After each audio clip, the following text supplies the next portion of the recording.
Okay, call the meeting back to order. And I have a motion moved by R. Hergut, seconded by Rob Thompson. Be it resolved that the Council of the Municipality of West Garry hereby returns to open session of Council at 10 a.m. Any questions or comments on the motion? Call the question. All those in favor? Any opposed? That's carried. All right. And Mark, I'll have you note in the minutes that the only matter that we went into closed session was the only matters that were discussed, and there's no business arising from the closed meeting. At this time, we do have on our agenda a comment period. Is there anybody that has any comments on the agenda items? Brian. Mr. Wolf. My name is Brian Wolf. I'm Chair of Council at Knox United Church. Yes. And on your agenda today, you have a request for proposal for the library building, which is located right next to Knox United Church. Actually, Knox United owns the property on both sides of that building. Correct. And across the back of that building. Knox is interested in your request for proposal. We are trying to formulate a plan for the use of that building if we were to secure this building. The only issue we have with your request for proposal is in that request for proposal you have a closing date of the middle of September. We are Knox United Church. We are a United Church of Canada. We operate like the government, and the timeline is really, really tight. We are hoping that when you put this motion forward, that you could extend that closing date to the end of 2018, which would give us more time to put our package together. We have to go to head office United Church, see if we can secure financing and that kind of thing before we can actually put the package together. And the timeline is really tight for that, which we probably can't do. Okay. That's so noted. Thank you very much, Brian. Any other comments? Mr. Townsend, Steve. Yeah, I noticed you got a recommendation for buying a chipper.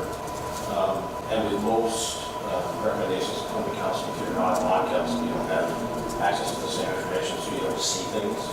But I'm sure Brett has. So for example, it would be nice to know what the cost is going to be versus how much time you buy, because it's scheduled to be replaced in 2021. Obviously that would be deferred if you buy used equipment, but you don't know that from the document that we're going to put together. You also don't know whether or not it's all the reserve, some of the reserve.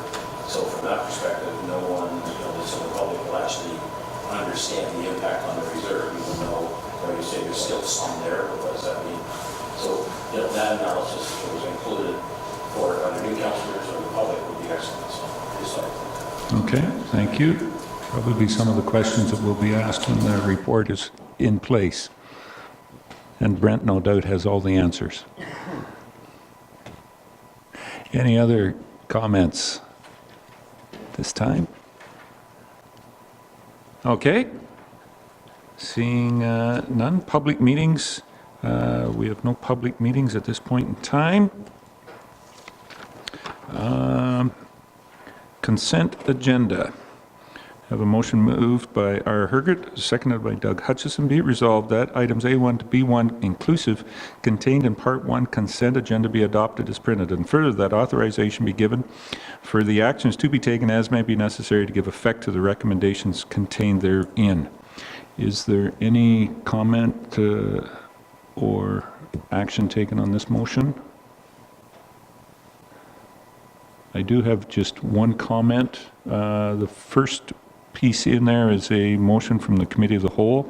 Was well discussed at Committee of the Whole. The municipal audit has been before us and to be accepted through this. Very clean audit, just saying that out there.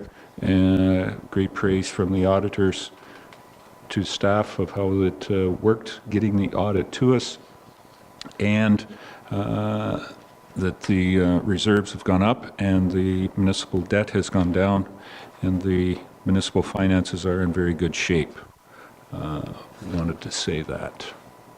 And if anybody wants to see, the audited statements are available here at the municipality. I'm not sure, are they online, Mark? Once we approve, are they going to? Yeah, okay. Yeah, and their treasurer, finance director is off, but I think they may be posted online, but they will be, after they're accepted, be available here in hard copy for the public. Okay? That's all that I had to say on the consent items. Anything else?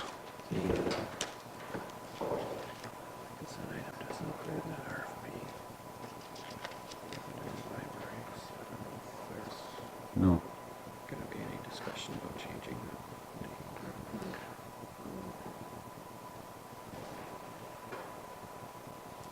I thought that was in the clerk's item. It's on my consent agenda. Oh, okay. Is there anything else on there? The RFP for the library, is there in that consent? Well, if nobody else is going to pull it, I'll pull it then. Okay? We'll have that pulled to for discussion later on. All right? Any other things? Doug? Just a question about the Durham Community Healthcare Foundation Impact Report. That's available, Mark. I don't remember seeing that. It's here. Is it here on the desk somewhere? Oh, okay. Okay, that's fine. Yep. I'll have a chance to look at that. Very good. All right. There's nothing else, with the exception of pulling that, the consent agenda, the consent items as amended, or the consent motion, and the one item is pulled. Call the question on that. All those in favor? Any opposed? That's carried.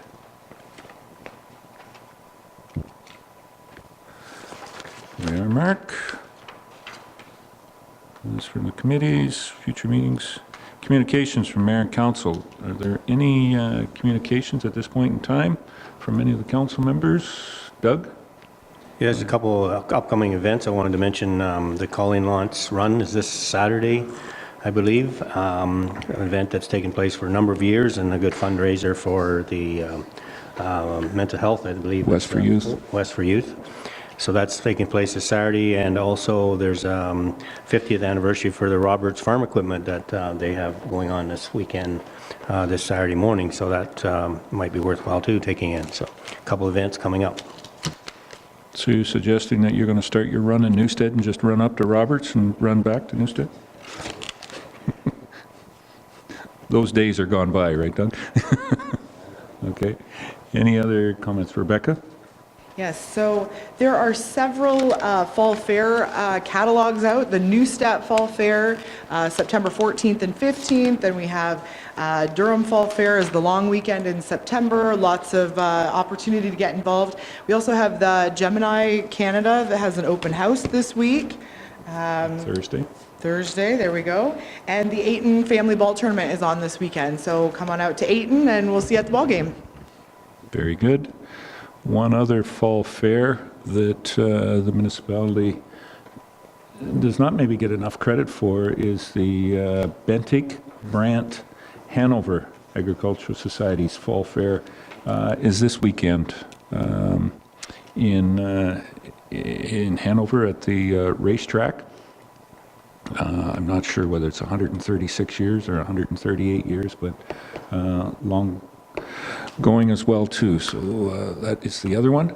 One other note, I don't know whether anybody caught it, but the top 100 municipalities to live in.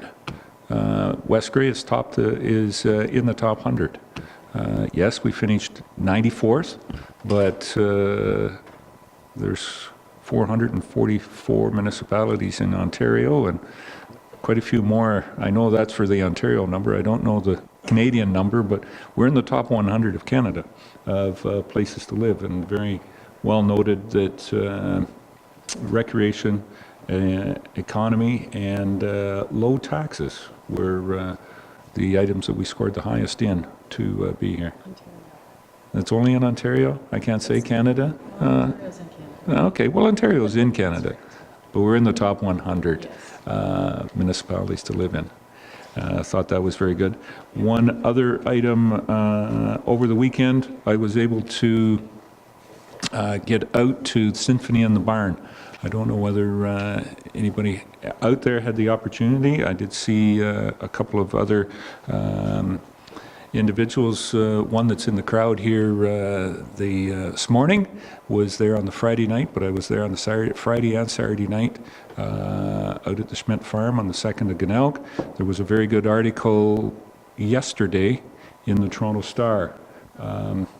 Maybe should send the Star just a little bit of a note that Michael's Farm is close to Durham, not Priceville, and it's in West Grey, not Grey Highlands. But, you know, it's the big city. They get that mixed up every once in a while. But the exquisite international performance put on by some outstanding talent that was there. And anything else? Doug, did you have something else? Okay. All right. Very good. That's it.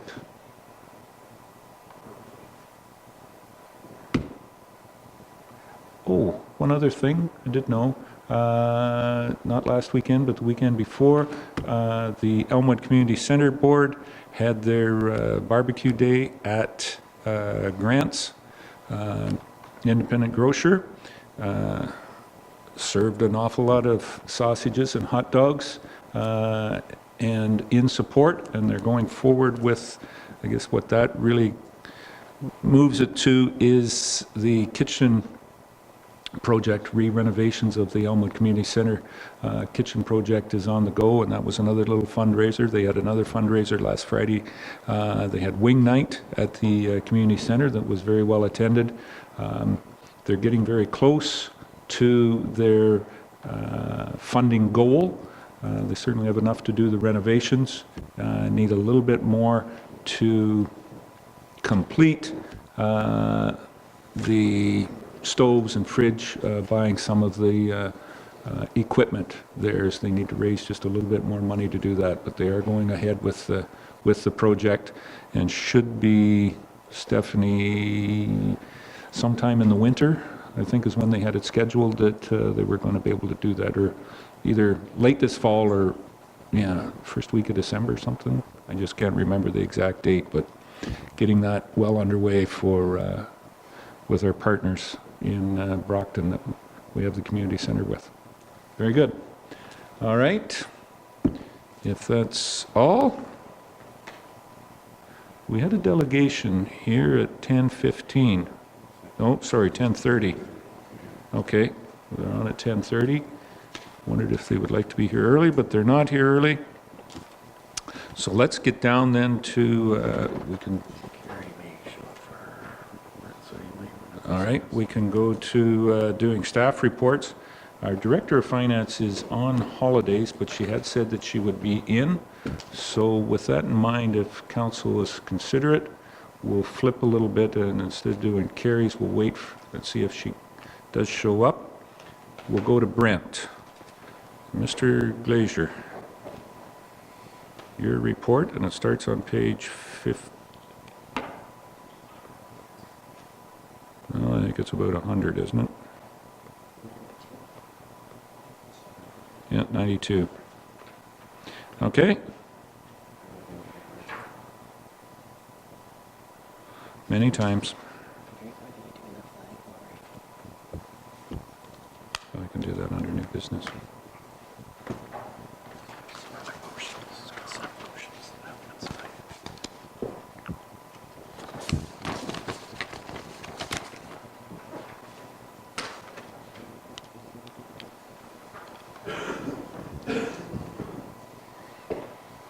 You ready to go, Brent? Okay, Brent's motion here is for the replacement of our wood chipper, which, if I'm not mistaken, is about 30 or 35 years old. Purchased in 1989, so that would make it 29 years old. 29. Okay. Yeah. All right. Sorry?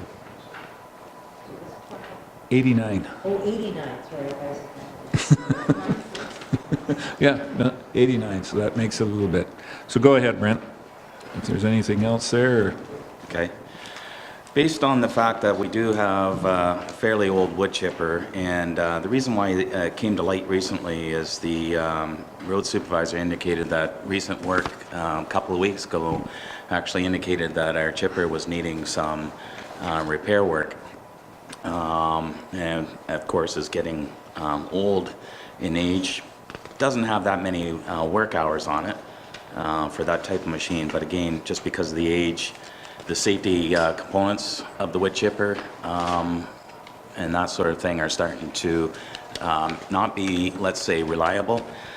And having looked at our replacement schedule, we do have allocated funds. Now, I might say that the funds that I did allocate in my equipment replacement schedule, based on the cost of replacement, the funds may not support the purchase of a brand new wood chipper. Looked at the opportunity of possibly purchasing a used wood chipper that has, and unfortunately, I thought I had that information in front of me. I don't. It's buried somewhere. The number of hours of the replacement wood chipper, the used wood chipper that Great County are getting rid of, I'd be guessing. I don't want to do that. But I had the road supervisor investigate the shape of the current wood chipper and looked on government websites, Kijiji, used equipment, and found what the going rate would be for that age of equipment. And my suggestion is based on the number of working hours and the shape of the current chipper, I would not proceed above a certain threshold. And the reason why I didn't put the money in my report is because I'll be bidding against other local municipalities in the area for this wood chipper, and I didn't want to expose them to know that this is my upset limit, and they bid $25 more and were not successful. So that's the reason why I didn't put it in there, Your Worship, to keep. But I'll let you know, I think I did put it in here that, yeah, the financial range for this market of this machine is between 25 and 35,000. So it's not to say that I'm going to go up to that limit. I will purchase it as low as possible, but have a threshold limit and not proceed above that. Okay, any questions for Brent on this? John? Well, real quick, business is business, and Brent knows his budget. A new wood chipper at Grey County cost $80,000. 78,000 is what I was told for identical equipped piece of equipment. Plus some tax. It was 28,000 over the budget. They had 80 set aside, and it was $80,028. We did go around to the different councillors at Grey and collect the $28 to make sure they stayed on budget. If that was okay? Yeah. But that being said, this wood chipper in Glenelg, I remember when they bought this new, and this was absorbed through the municipality through amalgamation, this 1989 wood chipper. So it has been around and it's done a lot of work. Like I said, you know your budget, Brent. I fully support what you're doing. If anybody wants a little history on gov deals, sometimes you get a deal as we did with the scales. I think we're valued at somewhere in the $50,000 range, and Mr. Glazier, I think he bought them for $5,000. So by giving you that latitude to be able to do your business in an efficient manner, I fully support this. If it gets too expensive, you know your budget, Brent. You let it go. If you can buy it worth the money, I think it's a good investment. Okay, thank you, John. Anybody else? Rebecca? Just curious, how many hours do we use this per year? So based on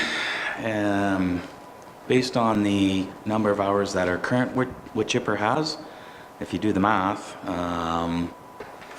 it's 2,600 into 30 years. So roughly, About 100 hours a what year. am I, about 100 hours a year, let's say.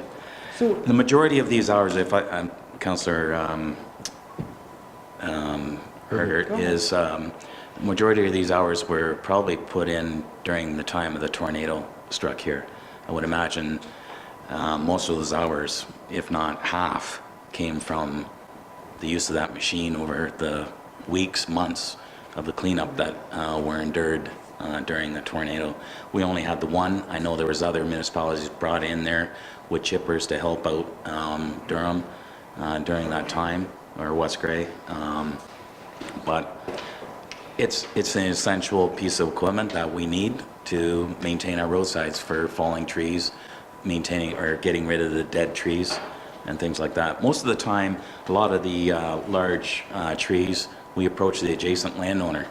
We take the leaf or the small limbs, chip them, and we leave the wood at the side of the road for people to recycle, reuse. We don't haul that wood away because it becomes expensive, or even try and shove a large trunk through the chipper. It just becomes, there's more efficiencies involved. If we log it and leave it in links that people can come by and take it, they use it for their house or whatever.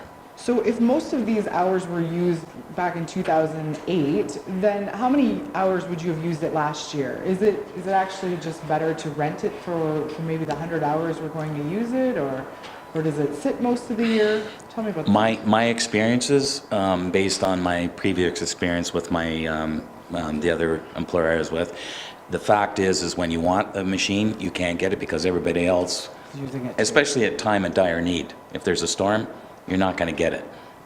When you go to rent it, and that's again, we have a lot of, West Grey is blessed with a lot of trees Yes, absolutely. along our roadside. I think it's an imperative, or it's an important piece of equipment that we need to have. And so do we use it more in the fall or spring? Is it urgent to purchase it now? Generally, I try and tell the staff to use it in the spring before it leaves out, or in the fall when the leaves have disappeared. It just makes it more easier for cleanup and looks better for the public when we're doing it. Now, having said that, during a storm, of course, we have no control of it. We clean up the debris as it happens. Okay. Anything else? So I do have a motion, moved by Rob Thompson, second by John A. Bell. Resolved that the Council of the Municipality of West Grey hereby authorizes staff to pursue the purchase of the Vermeer 1500 wood chipper as posted on GovDeals with the current value of the similar equipment ranging from $25,000 to $35,000. Any questions or comments on the motion?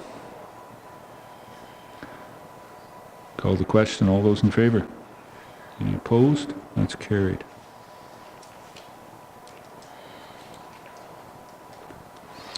Okay.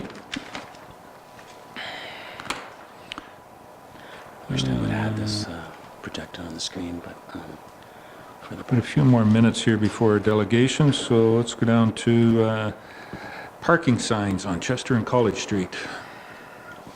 Brent? Anything else on this report? Thank you, Your Worship. I'm asking, would this better be projected on the screen, or is it fine in front of you? Great. I'm just asking. I presented, I gave you, Steph? Yeah, have Steph put it up. You go ahead and... okay. I provided two schematic, sorry, you need some help, or is it?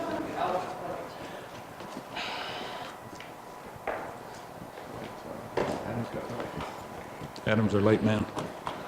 Multitasker. Thanks, Adam. Bear with me, technology runs a little slow. It just has a little bit of time to warm up. That's what makes West Grey great. My screen's, God no. It'll show up on here probably. Oh, here we are. Yeah, that's not bad. How can I get rid of that? So, Your Worship and Council, what I've shown here is current no parking conditions. Hospitals over here, College Street, Chester Street, and of course, Grey Road 4 or Bruce Street. And the concern was that the amount of parking that is occurring and the problem with the visibility at this intersection, and also parking on both sides of the street. This is actually in the main corridor on Chester Street and Countess Street, or sorry, College, my apologies, serves as the main corridor for EMS to access the hospital. These are the two corridors that they use. It's very important. As you can see, this makes perfect sense that we have no parking here, but very restrictive for an ambulance to negotiate in and out of the traffic or the vehicles parked, especially on both sides of the street, to negotiate and get down to the hospital, especially if they're meeting oncoming cars or vehicles. So this dash line on the other side here is no parking on Grass Boulevard. That's what that represents on that part. So if we flip over to the next sketch, and what I've shown is red is the existing, proposed parking, so, or proposed no parking. My suggestion to, again, we've got stop conditions here, a stop condition here on College Street. Makes it very difficult for cars approaching this corner to look towards the east and have visibility or adequate visibility to safely navigate through the intersection, especially when Chester Street is a throughway traffic right through to the hospital. I've been told by a bunch of neighbors in the general vicinity and had phone calls of very close or near misses in that intersection because of the parking, cars parking very close to the intersection. So what I'm proposing is there's about 100 feet here, there's a utility pole, but approximately 30 meters, no parking in that area, and no parking in the same length approaching this stop sign. So again, it gives clear visibility for the stop condition for the people traveling north on College Street, and no parking along the south limits of Chester Street, but allow parking to continue 30 meters from the corner all the way through to Bruce Street. And in doing so, that again allows for clear passage of EMS through that area.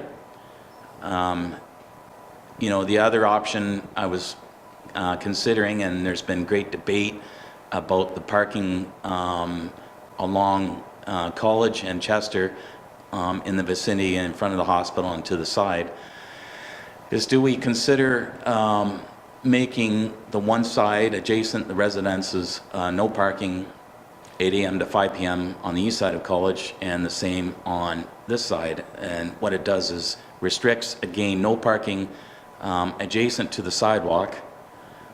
In the wintertime, I've already talked to Steve that we would have to step up efforts to remove the snow in that vicinity, but still, I think it still allows, again, for the safe navigation, or still would help out EMS for traveling through that area, and also allows the residents in that area to receive visitors that can park on weekends and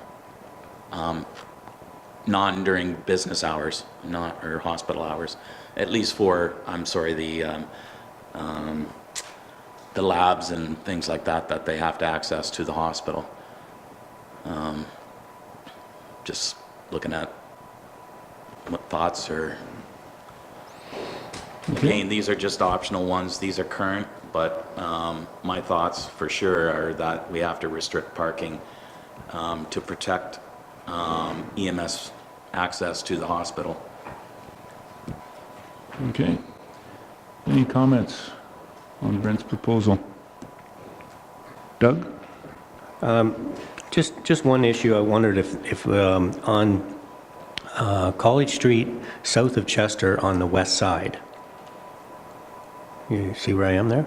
Yeah. There says there's no parking on the Grass Boulevard, but it doesn't say you can't park in the street. So I'm just curious whether we should maybe make that maybe the same distance, that 100 feet or 30 meters, where Brent you're talking there, Are you in there talking right as, here? yes, right there, as no parking also, because I think, you know, since people have parked on the other street right close to the corner, are they going to park there now?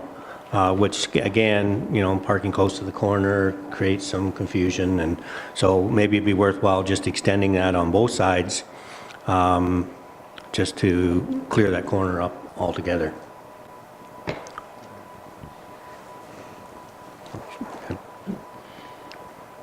Yeah, actually, it's a good point. Okay.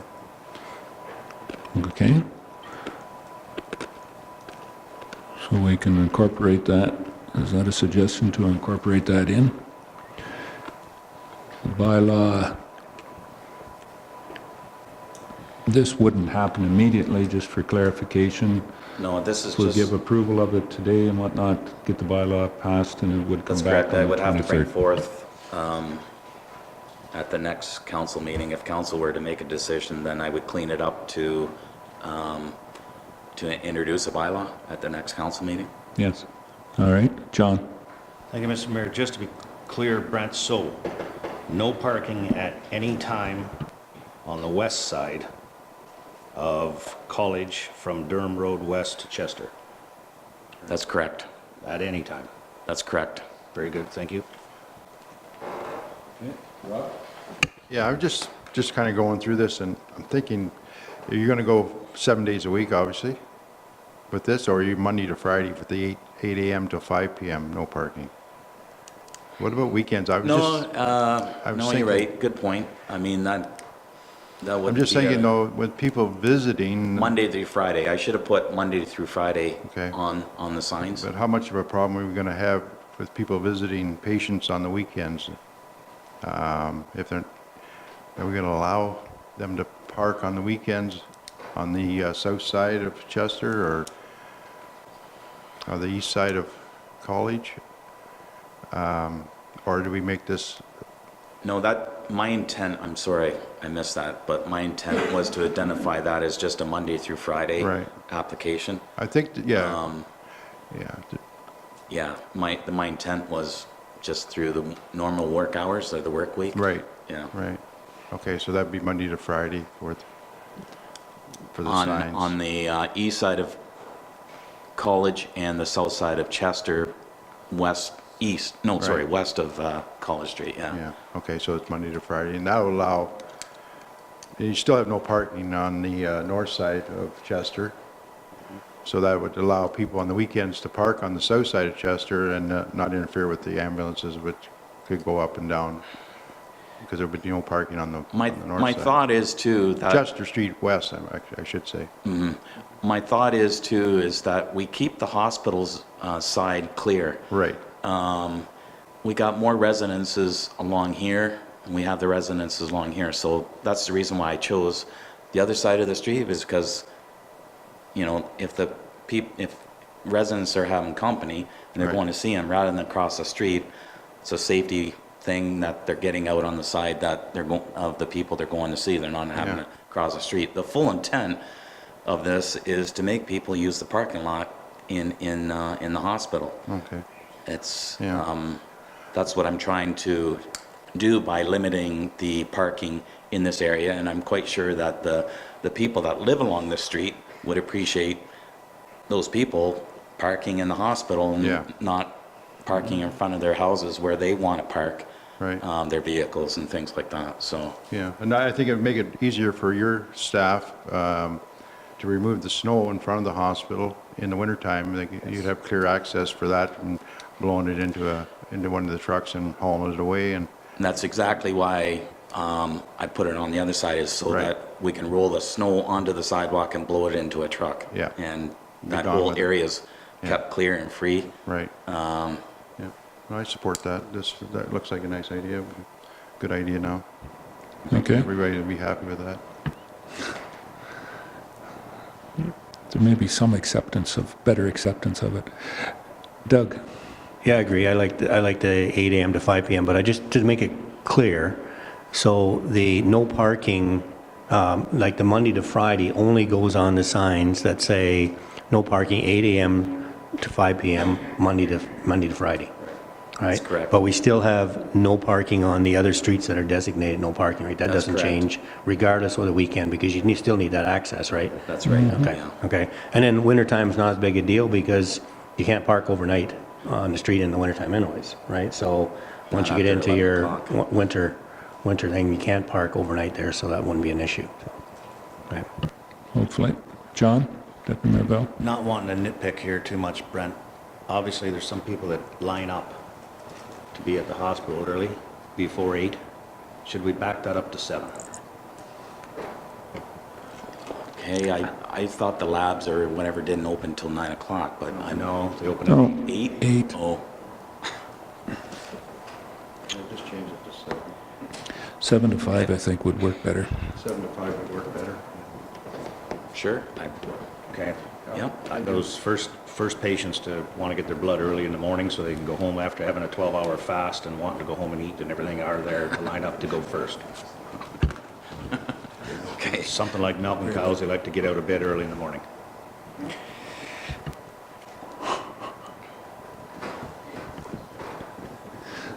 It's an analogy. Anything else on this? All right, we have a motion. Does somebody want to sign it?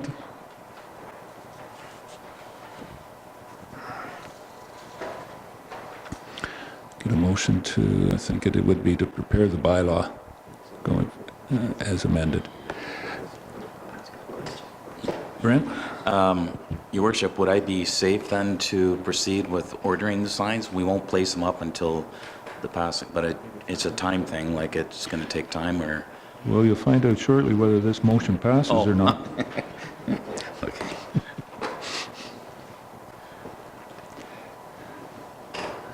This isn't to restrict access to the hospital or anything. This is to, I think you've emphasized that very correctly, is the problems with parking on the street and having EMS access. I'd say that's happened,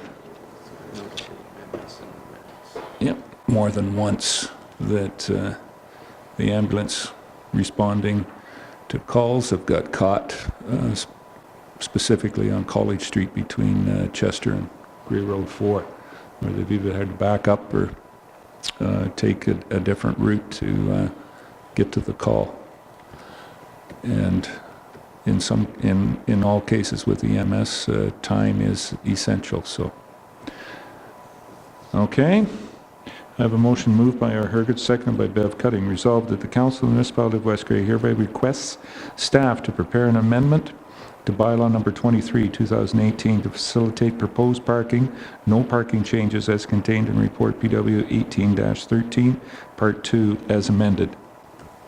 And those amendments Mark has captured here in the minutes, specifically to the west side of College and changing the time from 8 to 7. Okay? The other amendment in there, the The 30. 30, but the parking for the Saturday, Sunday allowed? Yes. Just Monday yeah. to Friday, no parking. Yeah. Thank Yep, those, all three of them are there. Okay? Any other questions on the motion? Call the question. All those in favor? Any opposed? That's carried. Okay. All right. Thank you, Brent. I think that was it for your report, was it not?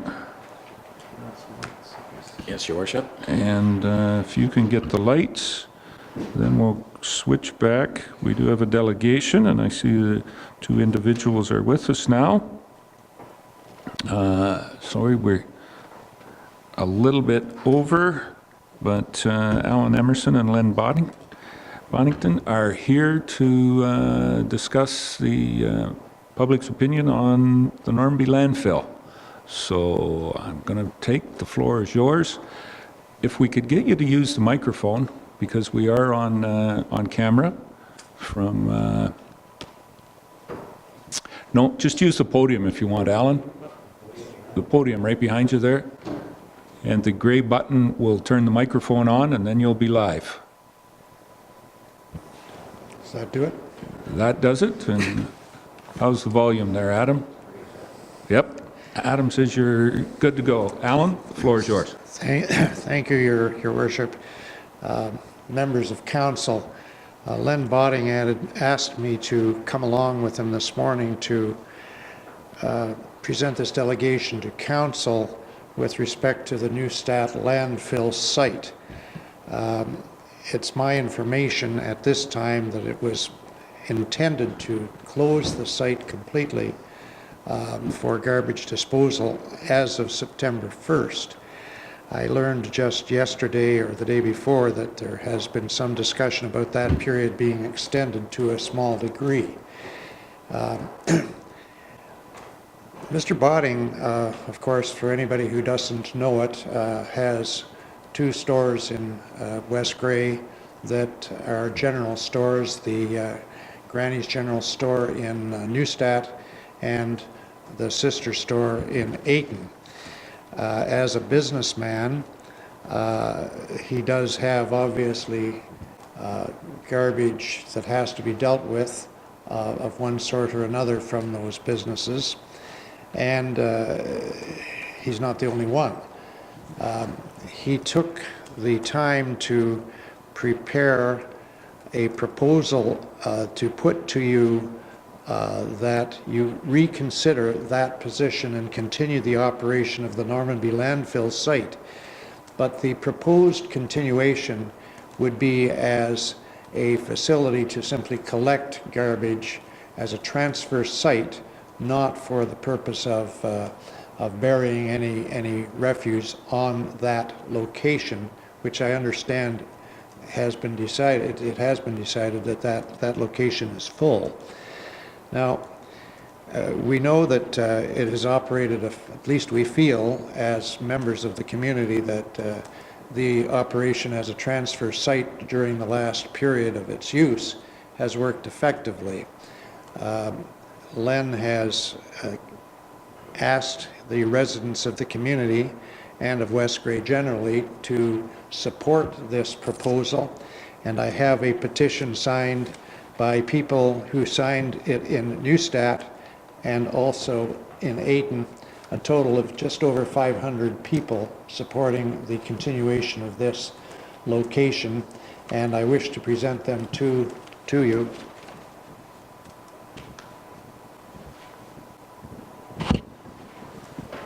Thank you very much, John.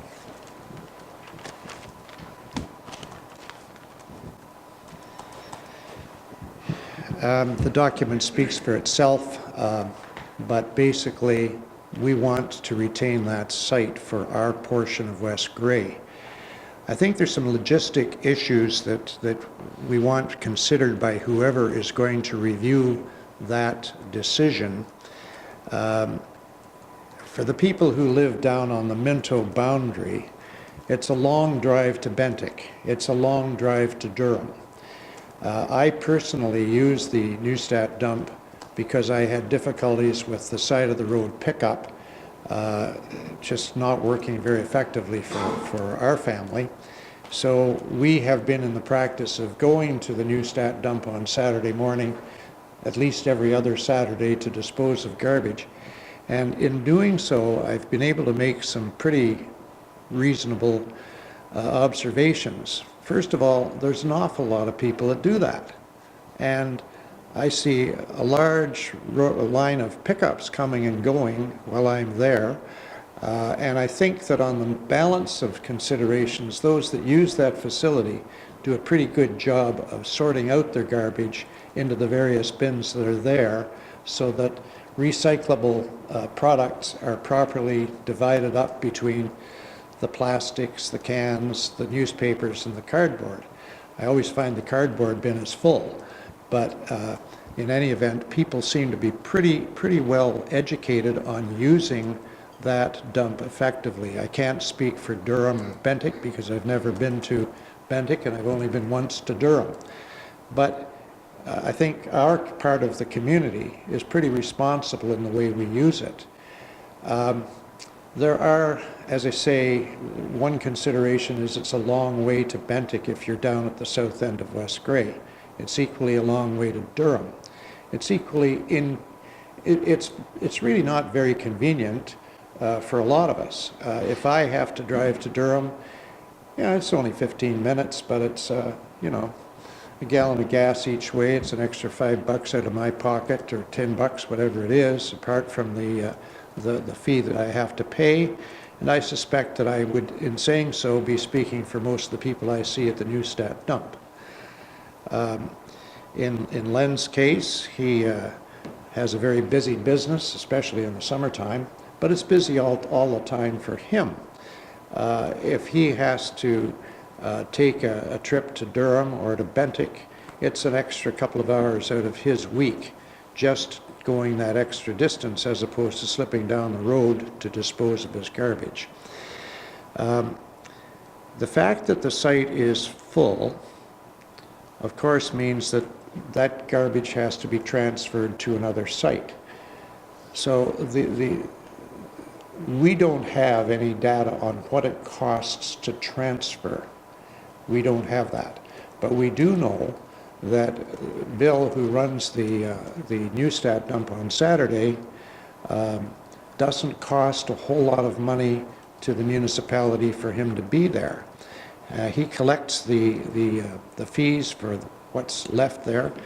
I don't think that the nature of the transfer site requires somebody to install a scale or go to any of those expenses because it's simply either garbage or recyclable materials. And as I say, we think that that's being pretty well policed, and a lot of people have a lot of honor in the way they use that transfer site as I speak. So what we can't determine is what it costs to move those bins, but is that a reasonable cost compared to the cost that you're going to, if you decide to close that dump, transfer to the citizens of that part of the municipality? And I guess it's never popular to raise the question, but it certainly means that we're getting less for our tax dollars if that's the case. I take the position in this presentation that we as a community owe the residents a duty to provide certain services in return for the taxes they pay.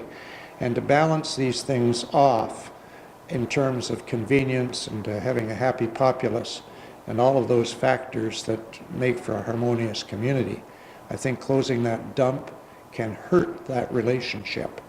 And it is a very significant imposition on our area of West Grey to have to go that extra distance if we're not able to leave the stuff on the side of the road.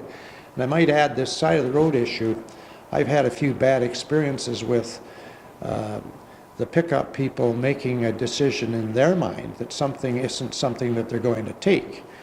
You come home after a long day, you arrive at home, and my goodness, you find that the fellow that picked up the garbage that day threw a bunch of stuff back out. The raccoons have been in it, the coyotes have been in it.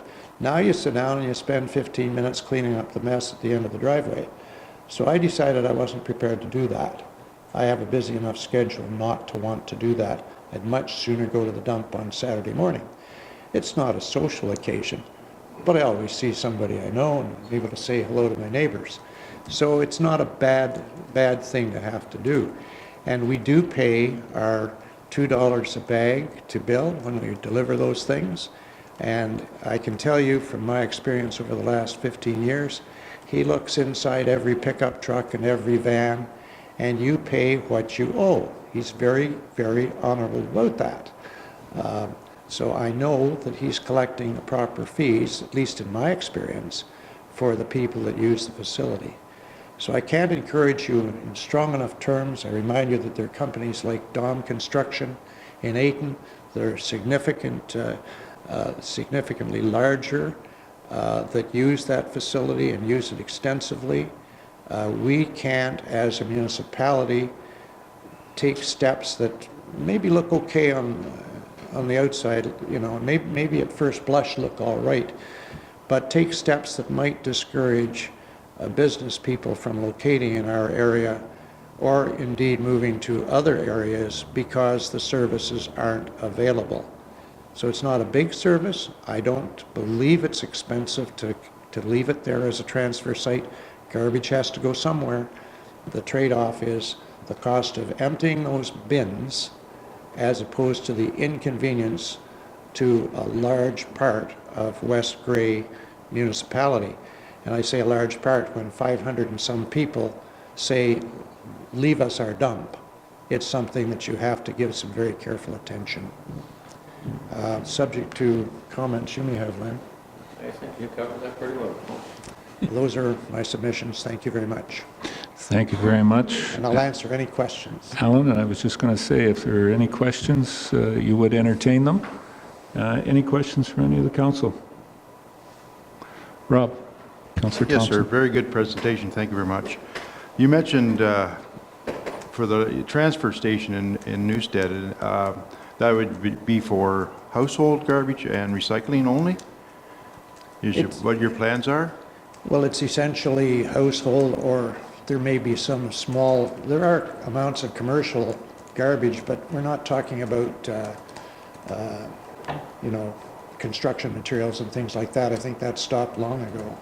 Okay, But, yeah. That was going to be my point. I think everything would be transferred if it was commercial, industrial, whatever, have to go to Bannock anyways, because that wouldn't be able to transfer that. But as far as household and recycling, would not probably be a hardship at all.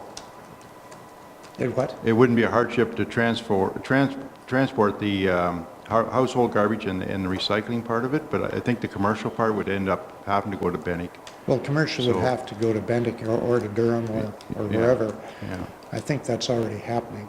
yeah, okay. I just wanted clarification on that. But small commercials, such as Len Botting's store, of course, that's more or less in the nature of household garbage. It's not, you know, it falls into that category. Yeah, I agree. That would be, household. Councillor Hutchison. Doug? Yeah, thanks for your presentation. Just a couple of notes. I can understand where you're coming from in this. I guess one of the things that we've struggled with a little bit is trying to get a handle on what really goes into our landfills, and that's why we've gone to the scale route. And so the issue would become, if we don't have scales at Newstead, then we would somehow have to weigh that garbage coming into the other sites, preferably Bentic. We'd have to weigh it coming through with the container. So we still have an idea of what's coming in there.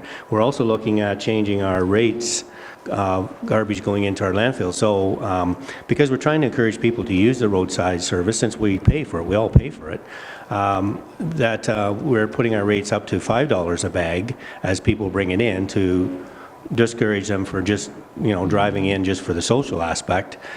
We want them to use the service. So, you know, there may be some change on that, but again, that all gets weighed when it comes across the scale. So this thing of not being some way of keeping track of what comes into the landfill, so we have some statistics when it comes to looking at our, you know, where we're going in the future and that type of thing. So there are some issues that would have to be resolved if it become a transfer site.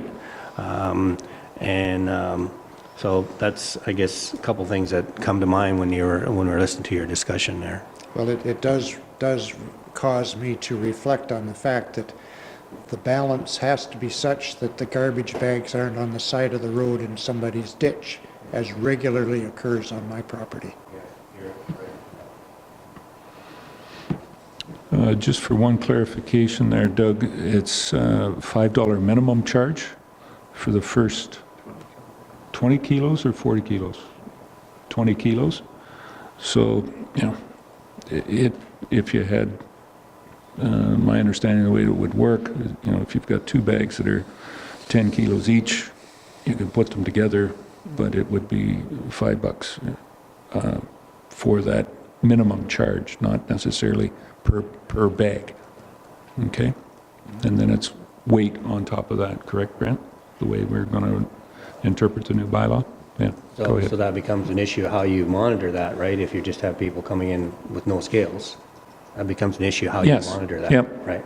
But at the two landfills that have scales, that's what it's going to be. It's going to be a minimum $5 charge for that first up to 20 kilos. Rebecca? Thank you so much for taking the time to come and present, as well as collecting the signatures. This petitioning is clearly the way to get council's attention. We have been looking at several different changing things, and I say changing things because the Blue Box program that the province has is changing. The way we are looking at garbage, we have to change as well. Waste Management came and gave a presentation July 30th, and the information, there's a pamphlet that has gone out to all the residents, hoping to get better better, cleaner garbage to resell to the recyclers. China is having a big impact on what is resold. So we have, at this July 30th meeting that we had Waste Management come and present, we are looking at all the options of how to deal with garbage, not just recyclables, but the use of the scales, trying to get just cleaner garbage for the secondary markets. In doing that, we also recommended and gave direction to staff that we would keep open as a transfer station until October 13th, after the long weekend of all the seasonal residents and so on, to be able to get up to speed on what we would do moving forward. So I think that leaves us a bit of time, not much, to address these issues. And as well, the province is changing their program. So we have to be flexible enough to see what the province does, see if there's any new funding coming our way, see what we have for assets of landfill locations, as well the information that our Normanby landfill must close sooner than we expected. So everything is changing, and in saying that, we're trying to keep it open until October 13th, to also be able to allow staff the time to figure out what is our best option. Keeping it open, like you say, just as a transfer station, allows residents to dispose of their garbage close to home. You're right, if we don't provide a place, there will be residents or non-residents that find a location, and then it's back to staff time to go clean it up. So we're not hoping that's our solution. That is not a solution. What we do need to have, though, is staff give us a report about what the options are and the costs to go with them. There is a cost for moving the transfer material to the next location and so on. But at that July 30th meeting, Brent, Infrastructure and Public Works gentleman here, has given us some further options about mattress collection. Maybe we have a secondary purchaser for those, so maybe we can divert more from the landfill, bigger items, and so on. This is changing. We'll hope that Brent gives us a report before the October 13th closure that would give an option for retaining a transfer station. We'll have to balance the level of service that people are requiring with the cost of doing that. As well, Brent has provided a bit of information on maybe 1 full-time staff or 2 full-time staff at each location. Does the change of staff allow us different days that are open, right? Different opportunities for continuous service, maybe Monday, Wednesday, Thursday, Friday, Saturday, right? Different options that way. It is changing, and there's a lot of information we're hoping to get out to the public, but it's changing at the provincial level, it's changing at our local level, and so we'll look to have a level of service that is not too much that we can all afford. Thanks so much for bringing in the petitions, though. Just add one further comment. I do a lot of driving in Western Ontario, far too much, especially for my age. But I do know that a lot of municipalities have gone to a position of saying, we will provide garbage containers for the roadside service. So for example, in Perth, I see municipally owned garbage containers, one for garbage, one for recycle. And they're policing it very much, a lot easier that way, and finding that the roadside service is more effective. And I have talked to the clerk on that in East Perth, and that's what their experience is down there. They are really nice containers. They're on wheels so that even the weak can carry or handle them, and they don't look offensive on the side of the road. So there are things like that I think we can all consider to make the job work better. Nobody likes garbage strewn all over the place. So thank you very much. Very good. Deputy Mayor Bell. John? Thank you, Mr. Mayor. Alan, very good presentation. Thanks for bringing it to light. A number of issues, as myself living in the country, you hit right on. I think probably some of your assumptions are the same as mine. We need to do a little bit better job, I guess, at the curbside.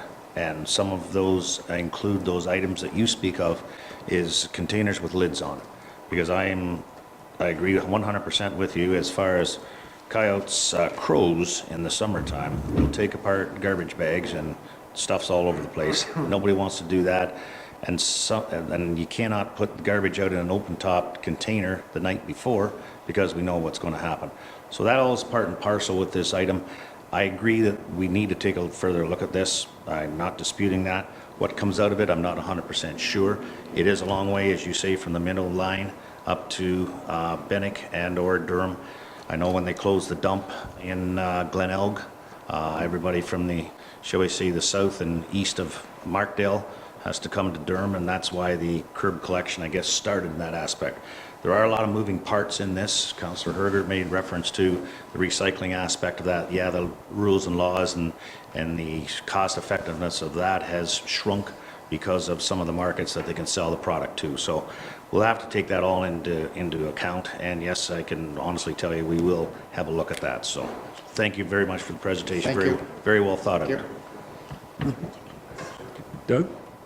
Just one more point to these gentlemen. Just wanted to mention that I believe we did talk about having a public meeting previous to the official closing of this in Newstead, Normanby area to bring forward some of this information. Like there's a lot of, as Mr. Bell said, there's a lot of moving parts, a lot of things that is changing right now. So we wanted to get that information out there to the public. So we are planning to have a public meeting, and hopefully we can have more discussion about where we're going forward, because as people may or may not know, that the decision to close the landfill wasn't our decision in terms of it being full. That's a ministry decision. Like they've given us rights to use for a period of time. So that's some of the issues that we're dealing with. But we look forward for more input and you know, looking at where we're going in the future for sure. So thank you very much. Thanks, Rebecca. You want one last comment? Just one last. A couple weeks ago in the Hanover Post, there was a discussion about styrofoam recycling, and it has been discussed, why isn't West Grey part of that?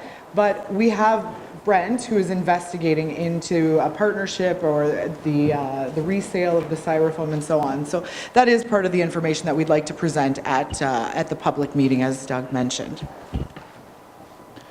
And we've had discussions with the Hanover Brockton landfill and their compactor on being able to have that styrofoam compactor and use on that. Brent? Your Worship, if I may, I did reach out to Town of Hanover regarding that very issue. Right now, it's a pilot that they're running. Yes. They're not prepared to have other municipalities jump on board yet. They want to test this out for a bit. So I just wanted to let council know I did follow through with that discussion. It's just it's a wait and see right now to see if the market will take off for the product that they're going to produce. And it's not at their landfill. They're doing it at the old MTO yard in Walkerton beside the water tower on Highway 9.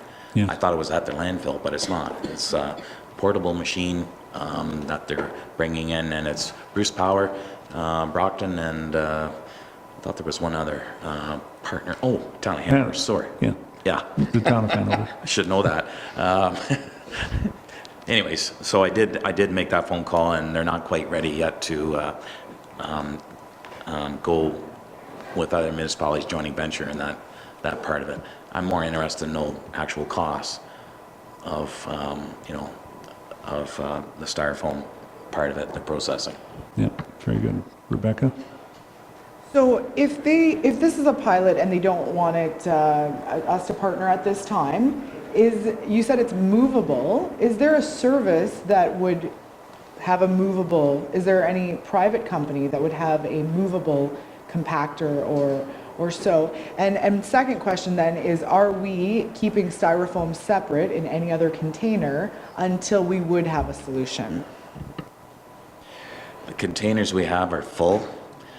The styrofoam is being landfilled as currently right now, unless we bring other containers, but we would fill them up fairly quickly also. I don't see any other way of handling this right now without having some way of getting rid of the styrofoam into a market somewhere, or and I believe there is a market. That's the reason why, because of its bulkiness, if they can get it down to, I believe, a cube or whatever, I think it becomes more marketable in that shape or form rather than in its loose shape that it comes in. So, sorry, Councillor Hergert, I do not know of anybody right now. But there is a push to continue to look for solutions to that. Yes. Bev? There's a product on the market called Perlite, Perlite. If you look into companies that produce perlite and see what exactly is the content of that, I believe it is basically styrofoam and something else. And I'm wondering if it's a product that's put into the soil to hold moisture. Just wondering if there's it's a white, I don't know if you've seen it. There's vermiculite and there's perlite. Perlite is the white, it's small, and it basically holds moisture in the soil to allow plants on a dry, you know, if you have a dry area. So I would look into that and just see what their content is and if they have any kind of options. Okay.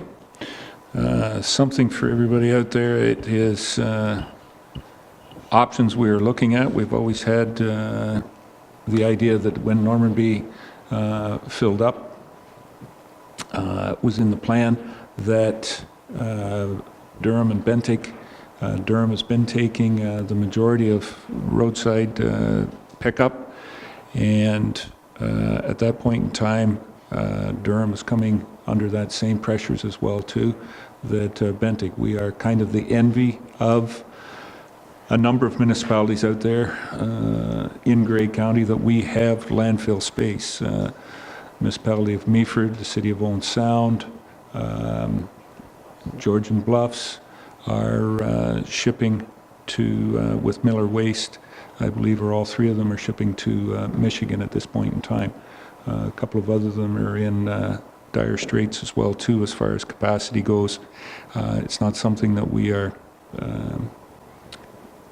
have right at the present moment. We have approximately 20 to 25 years, but we don't want to get caught into the position where we have none and working towards a solution.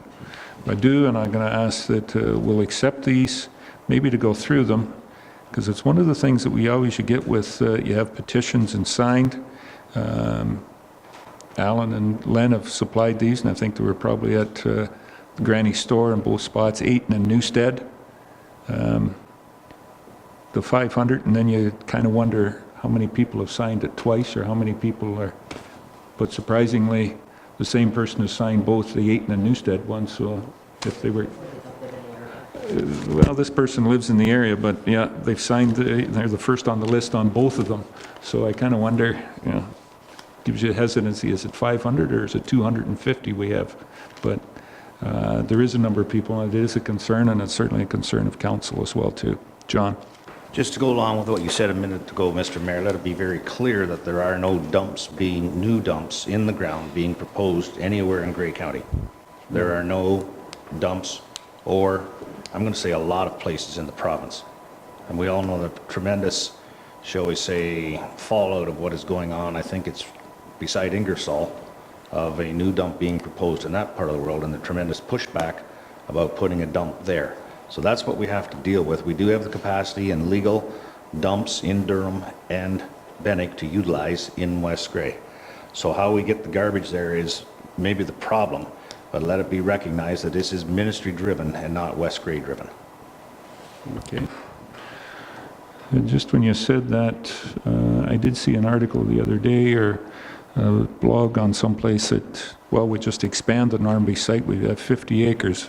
We do not own 50 acres, but we there is some acreage there. It is maximized for what was licensed. The rest of it is, you know, so far back from the creek. You want to be able to do things in an environmentally way. The land that West Grey owns there, it's to the maximum. Was maximized out years ago as to where you could bury or pile refuse, and that has been maxed out. And the province, who issues the licenses, have said it's maxed. there is no room for expansion, and that is it. So we've got to find options, and we are certainly looking at them. And as I said, we have certainly have the options of 2 landfills, which some of our neighbors absolutely don't have at this point in time. And until the ministry takes a look at either alternative ways of disposing and handling refuse or recycling, a lot of that stuff comes into play for the ability and the environment to protect it. We'll just have to wait and see. Okay. Rebecca, I'm going to give you the final comment. Final comment. When the waste management gal came and gave her presentation July 30th there, she had said that one of the places in particular that's really troublesome is the public spaces for garbage/recycling. That is our domain, and really how we get the labeling or we get people to utilize the garbage and recycling better, or composting even too. I was curious if Brent could bring forward some alternatives or some options at even the garbage cans that we have located within town, how we could better sign them or do better at getting people to use those locations. Yeah, it certainly was a point that Louisa put forward that, yeah, those pickups, the contamination in that is huge. And it is one of those factors of trying to keep ahead of what is recyclable and what isn't recyclable, how the market fluctuates, and today plastics are up and next week nobody wants any plastic. And certainly with the Chinese, where a lot of North American recycled products ended up, the Chinese have stopped a lot of that, and the markets have fallen dramatically. So when there isn't a market, there's no place for that aluminum, and the contamination is one of the reasons apparently that the Chinese on glass, aluminum, cardboard, and plastics have deteriorated dramatically. Bev? Actually, if it's going to go the way that Waste Management was predicting that it's going to go, there's almost no point to having recycling on the streets, because if you have a pop can and you stick it in the recycle and it has Coke in it, they're absolutely going to refuse it, and then it becomes a liability to Waste Management because they don't want it. So technically, we should actually be taking out the recycle things in the parks and in the streets and everywhere else. They should be gone. You should have to take it home and wash it, because that's the way it's going to go, where you have to wash it or it's not recyclable. There's no point somebody finishing a pop, throwing it in, and it being a completely, one can contaminates the entire thing. So get rid of the ones on the streets, do a whole new policy, and just put a garbage can there and you put your waste in, because putting another recycling garbage can up there is a waste of time and energy and money. We will see where we're going to end up with this. This isn't something that is going to be solved today. We'll continue to look forward to the program. Okay? You want to take a 5-minute break? Just to stretch and do some biological work?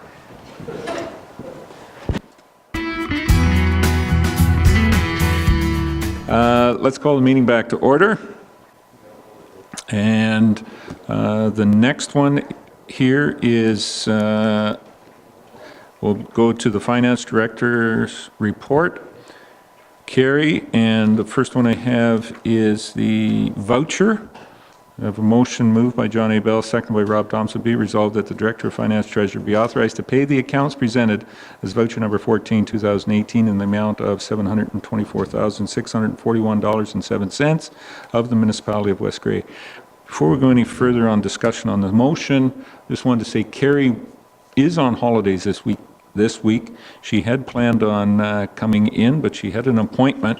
She just texted Mark here a few minutes ago and said, the appointment is running over and I will not be able to get to council this morning, but she did try to be here even on her holidays. So she's not as good as Mark. Mark was on his holidays and he got here. Okay, Mark, I'll give you that. Yeah, you can hold that one over, Carrie, but she did try, but the appointment she was at overcame. Anyways, vouchers, motion is on the floor. Is there any questions on any of the vouchers this morning?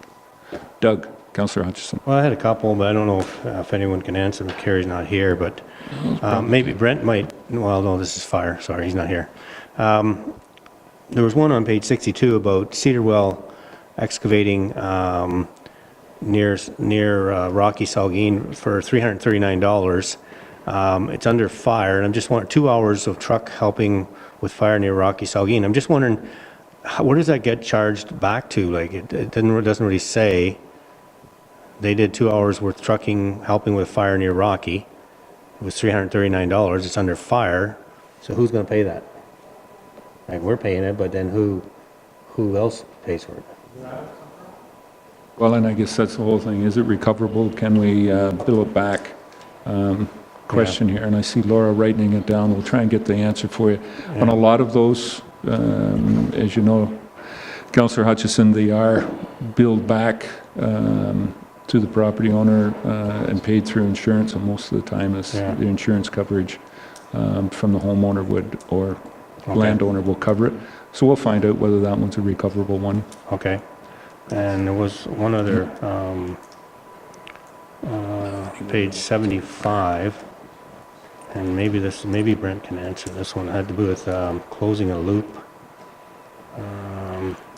Page JT excavating, page 75, water main extension to complete loop for municipality.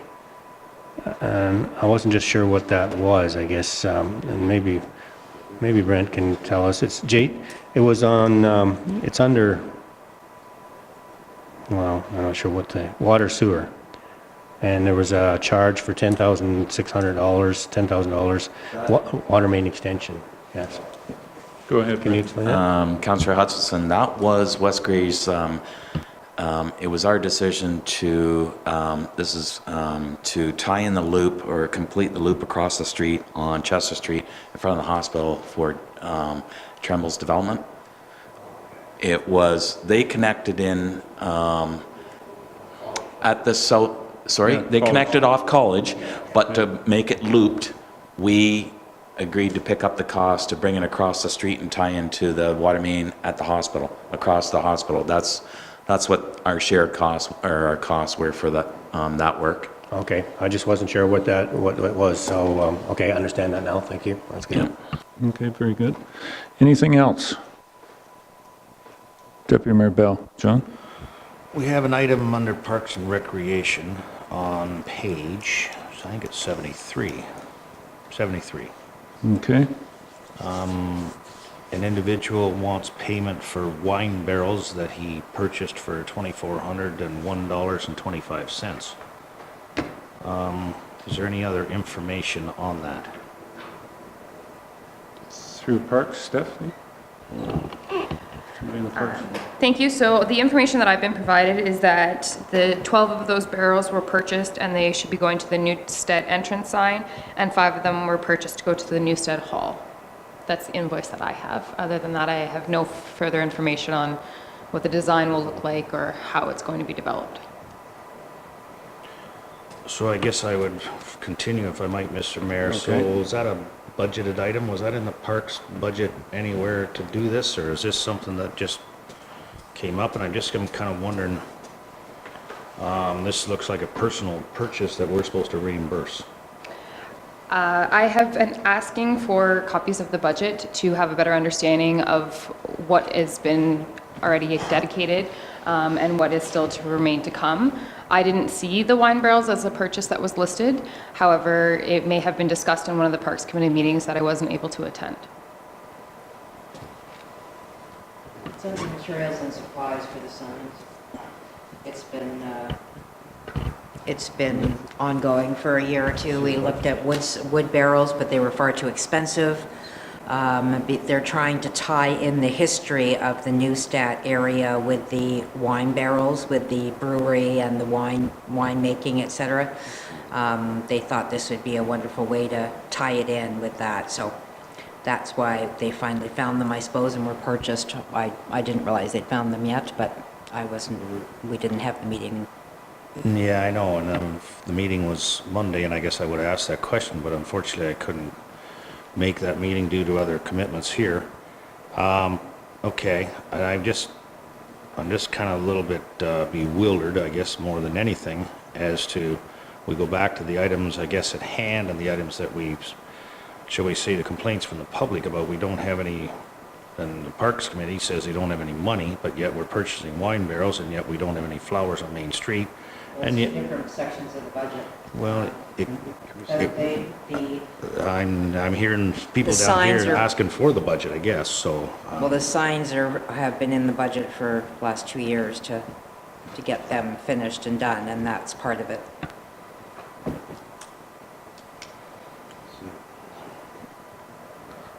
Well, we're at a little bit of a stalemate here because I guess I see this, and I guess the Davis Hill Nursery, the $2,600 was, I understand, I did a little further investigation, I understand that's for the second part of the flowers, but I guess the bottom line is we don't have any flowers in Durham.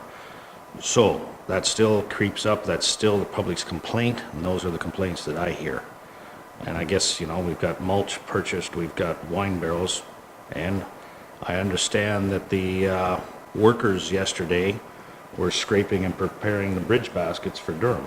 And we're doing this the middle of August, and I'm just wondering about the timing of all this, and I wasn't able to get to the meeting, or I guess I would have raised the exact same questions. But I'll say it here, I guess, that there seems to be more meetings have been canceled or moved, and due to some people, I guess it's more about the people that are on the parks and doing the volunteer work than it is about the council that's supplying the money. So I'm a little bewildered as to where this Parks Committee is going, and I'm just, they have a tremendous area to serve, and I'll give them credit, but I think it's very important that they get along with the people around this table who, I guess, authorize them the funds to do their work. And I don't see that happening right now. I didn't know they weren't getting along with people around this table. Well, by, shall we say, Can you use your mic, please, excluding some people from their meetings, by having them when those people are unable to attend, I think are excluding them, Bev. I'll make that a public statement. Okay. Rebecca? In light of our new hire, and because the budget came out mid-June and it's pretty thin as to exactly what's going on. This one discussion of wine barrels, and it's for the signage. In our council package today, that is listed as $2,401.25, as Deputy Mayor Bell has previously mentioned. But I go over to signage on the parks budget sheet, and it's listed as $1,000. So, in light of our new hire, and because the Parks Committee has not been able, in my mind, to follow a budget or present a budget that we know what's going on and it's clear to everybody how we're using their money, I think that we should suspend any further purchases by the current Parks Committee. These purchases here for the vouchers today, I'm not prepared to pay for. We need to have a director in charge that knows what's going on, can say that wine barrel is going right to Neustadt and it's got flowers and it's planted by June 1st. The public is not accepting of what's gone on with this committee. And so I would move that we suspend any purchases from the current committee and put those funds, any remaining funds, back in our operational budget for the year. I'm just going to say, we're going to have to amend the budget. There's a lot going on in your statement there, but we have a motion on the floor right now. I can't take any other motions. That would be a direct motion because it's not in here, so Perfect, I'll write that down. hold up on that until we get down to direct motions. Laura, Madam CEO. Thank you, Mr. Mayor. Interesting conversation. What I would like to add to the table is that Stephanie's position was envisioned to be a staff support to our recreation and our park committees. And she's been here for about 5 weeks, I'm thinking. it seems a lot longer because you've been very busy and you've been getting out and about meeting all of the committee members, and she's been doing a great job as a support mechanism. She has met with the Parks Chair and had some conversations around the budget and where it's at. She's done some work to make sure that it is staying online, because as we recall, Parks were asked to not go over budget and stick within their means. So Stephanie's been watching closely. I have to say this purchase was a red flag. We didn't realize that it was coming. But in light of that, if everything stays the same, they will stay on budget, but we don't know what else is coming down the line. The fixed costs that we can calculate and project out include the labor and the use of the truck. Any purchases, we don't know, so Stephanie's still trying to get a meeting coordinated with the chair so that we can go item by item by item to make sure that things are in line. And that's where we're at right now in 5 short weeks. Okay. Thank you for that, Laura. Anything, Rob? Councillor Thompson? Yeah, just on your comments then, but from the information that's been shared here, that they've gone over budget on these wine barrels, or they're for the signs and so on. So, and Stephanie's having a hard time dealing with this and not knowing, and same with council. So how do we stop this? Laura? If I might add, Mr. Mayor, as Stephanie's been signing off on invoices, she's only really had 2 or 3 that have been presented to her, which is the process that we're implementing now, that she is the authority and she's the owner of this budget. She's allocating them to the correct GL on the budget. This one, yeah, we're not sure exactly how to handle this one, because it is, there is that discrepancy. But the bottom line of the budget, overall, it would come in line if nothing changes and there's no more purchases, labor and the trucking stays consistent. Will be fine, the bottom line. Rob? So then we eventually take Councillor Herder's suggestion and suspend any more purchases so they do come in line. We can have that discussion if it gets down to it. That'd be a direct motions. Okay. Mr. Bell. John? Thank you, Mr. Mayor. So a thought, I guess, so you think that the budget can accommodate these purchases, Stephanie, or do we ask for these items to be sent back, returned? At this time, I believe it could be accommodated, but then that means that there can't be anything else coming down the pipes, which also means a lack of funding for any Christmas or fall decorations or events that the Parks Committee usually would be putting on. So there's no additional funding remaining, from my perspective. Okay. Bev, Councillor Cutting. That was stated in March or April when the budget came in, that there would not be any money for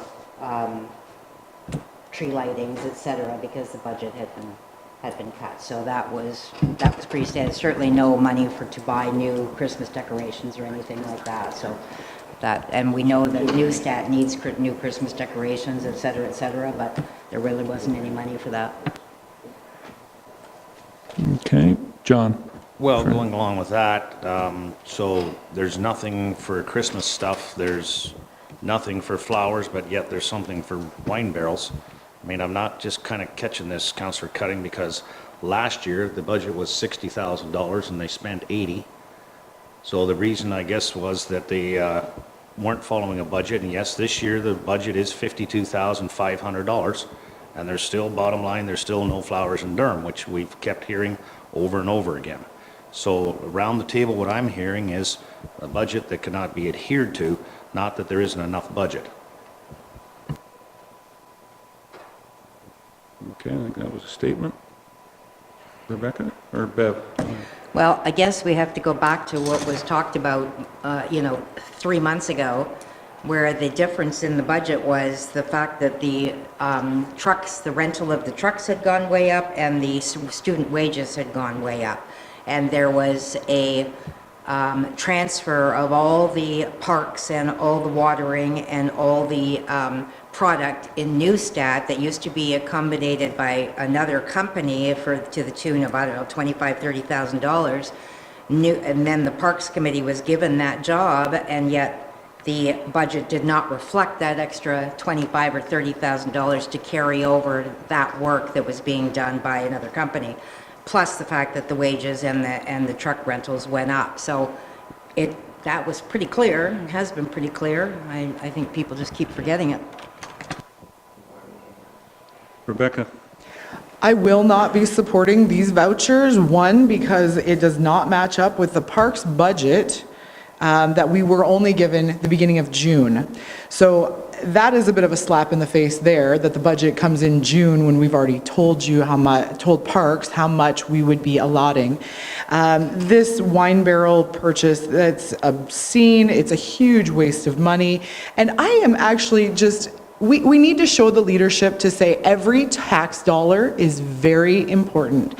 And this, to me, is not a need, it is a want. And if it is something that the parks wants, then they can fundraise outside of taxpayer dollars.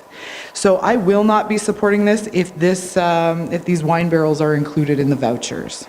And I would look for the leadership to also remove the remaining budget so that we can get right back on track. There is a lot to be done. Christmas decorations come up every year. It's not just for Neustadt, it'll be Durham, Ayton, Elmwood, it'll be everywhere. So what is the Parks Committee, with having no money, prepared, or have you reached out to any other community groups to look into other decorations? Now, I know this is totally off topic and it's not germane for the vouchers, but as the vouchers stand, I will not be supporting them. We need to get this committee under the purview of council, with the direction of council, spending taxpayer money wisely. So I will be putting forward a direct motion at the end. Okay.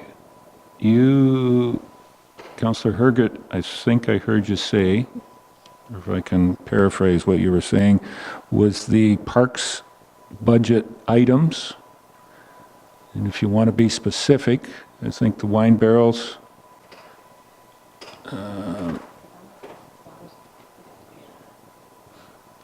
there was a couple that you wanted to pull out. I think if you pulled out, we can get the rest of the vouchers approved.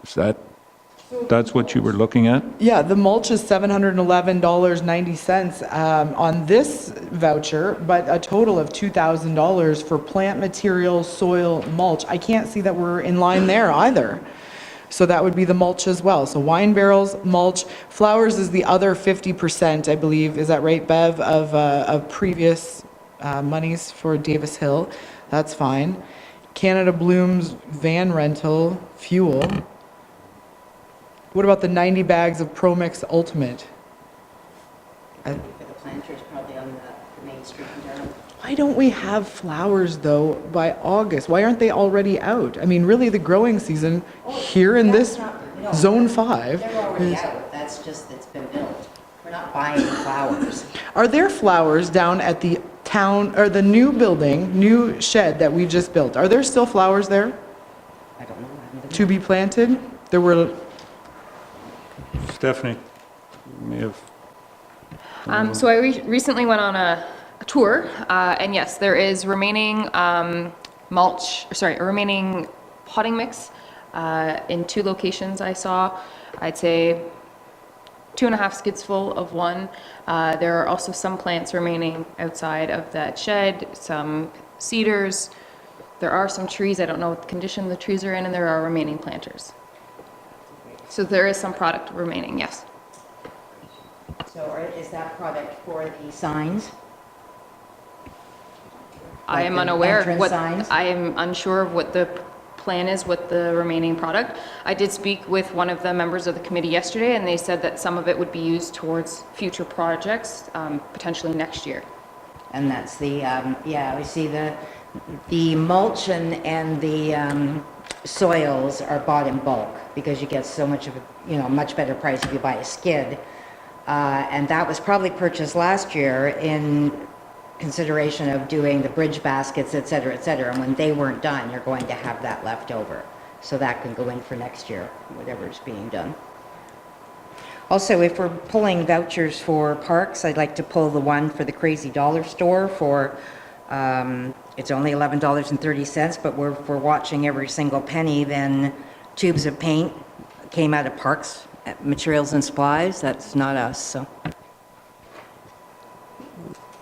Stephanie? The tubes of paint were purchased for Art Fest. I have asked Carrie to switch them. They are going out of a general parks GL that is under mine. It has nothing to do with the Parks Committee. Thank you, as long as it's switched. Just to get it to the right one and correct, it sounds like that is being put forward to the right GL, okay? So we don't need to, that one's understood. Back to Ms. Hergert, you were going to make a amendment to the previous motion that the wine barrels be pulled for further clarification. And was there anything else? Well, the bags of mulch and this Pro Ultimate mix, I mean, is that for last year or is that for? Is that for last year's budget? Did we use last year's budget on that, or is that for next year? Are we using next year's budget? There's a big question mark over this whole entire department, and I am not comfortable spending any more money out of the Parks and Recreation Department as a whole until we have this nailed down as to exactly what this is being used for. August is not the time to plant flowers. Okay. No, that's not true. You can certainly plant bushes and shrubs, and I'm a landscaper. I think I probably know a little more than you do about that.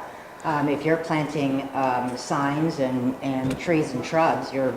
Why is there perfectly waste okay. of flowers and trees still remaining from this year not planted? To me, that is a lack of coordination with the Parks Committee, and I feel that we need to stop this nonsense now and not approve these Parks and Recreation vouchers until we get a handle on it. I'm sorry you consider the fact of the beautification of something like Durham and Newstat and Ayton as, as being foolish. Oh, thank you. But I really consider the fact that you consider that foolish when hundreds of hours of volunteer work has been put into this committee.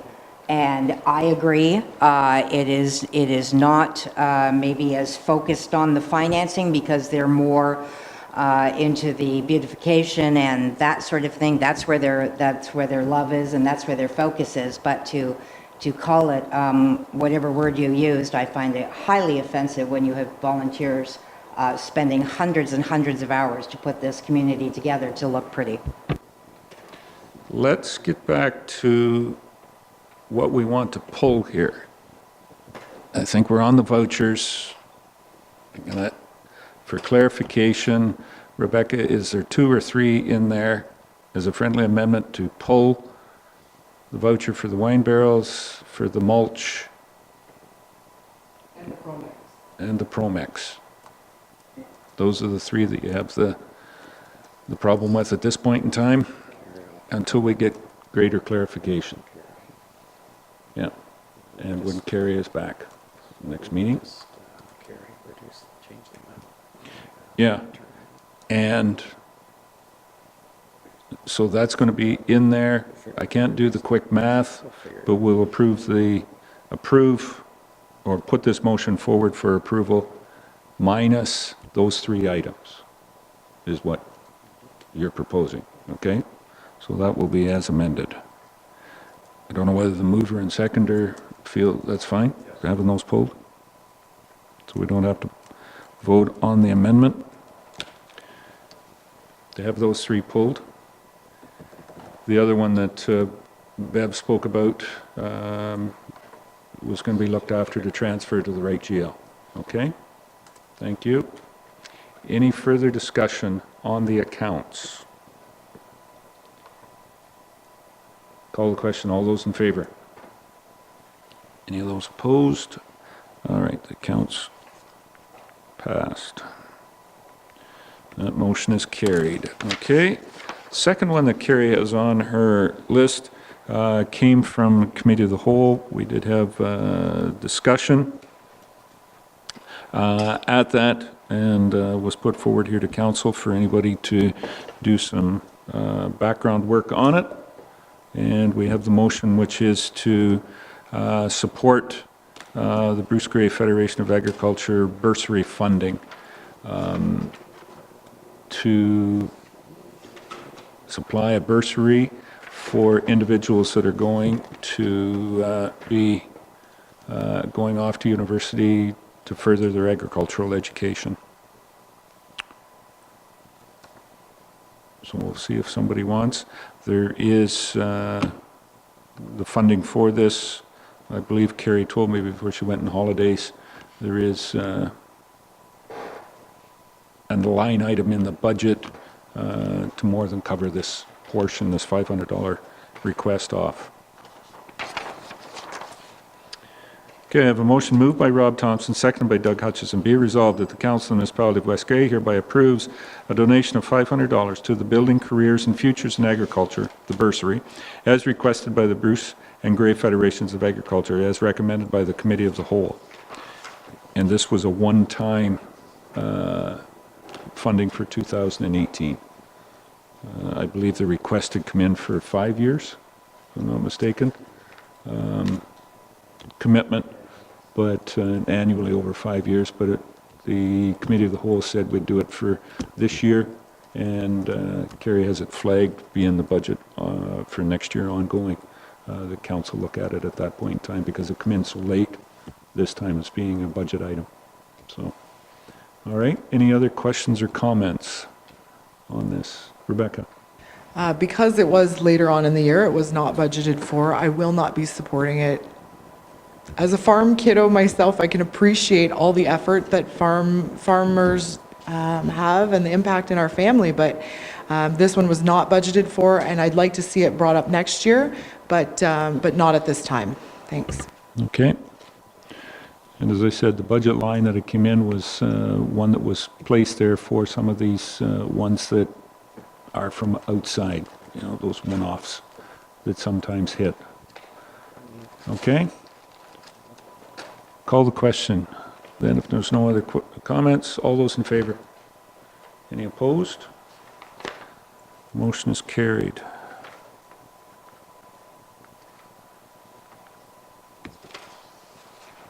Okay. And Carrie's not here to ask any other comments, so that one's over with. Now, I think we're down to Stephanie's report. And that should be on page 98. Okay. Welcome, and we're still in morning, so in the morning time, not in morning. Just depending on how you want to write that word. Morning, Stephanie. Thanks for being here. And this is something else that come from Committee of the Whole, was looking at redesign of the entrance sign, notification sign at the edge of Durham, at the edges of Durham for the service groups.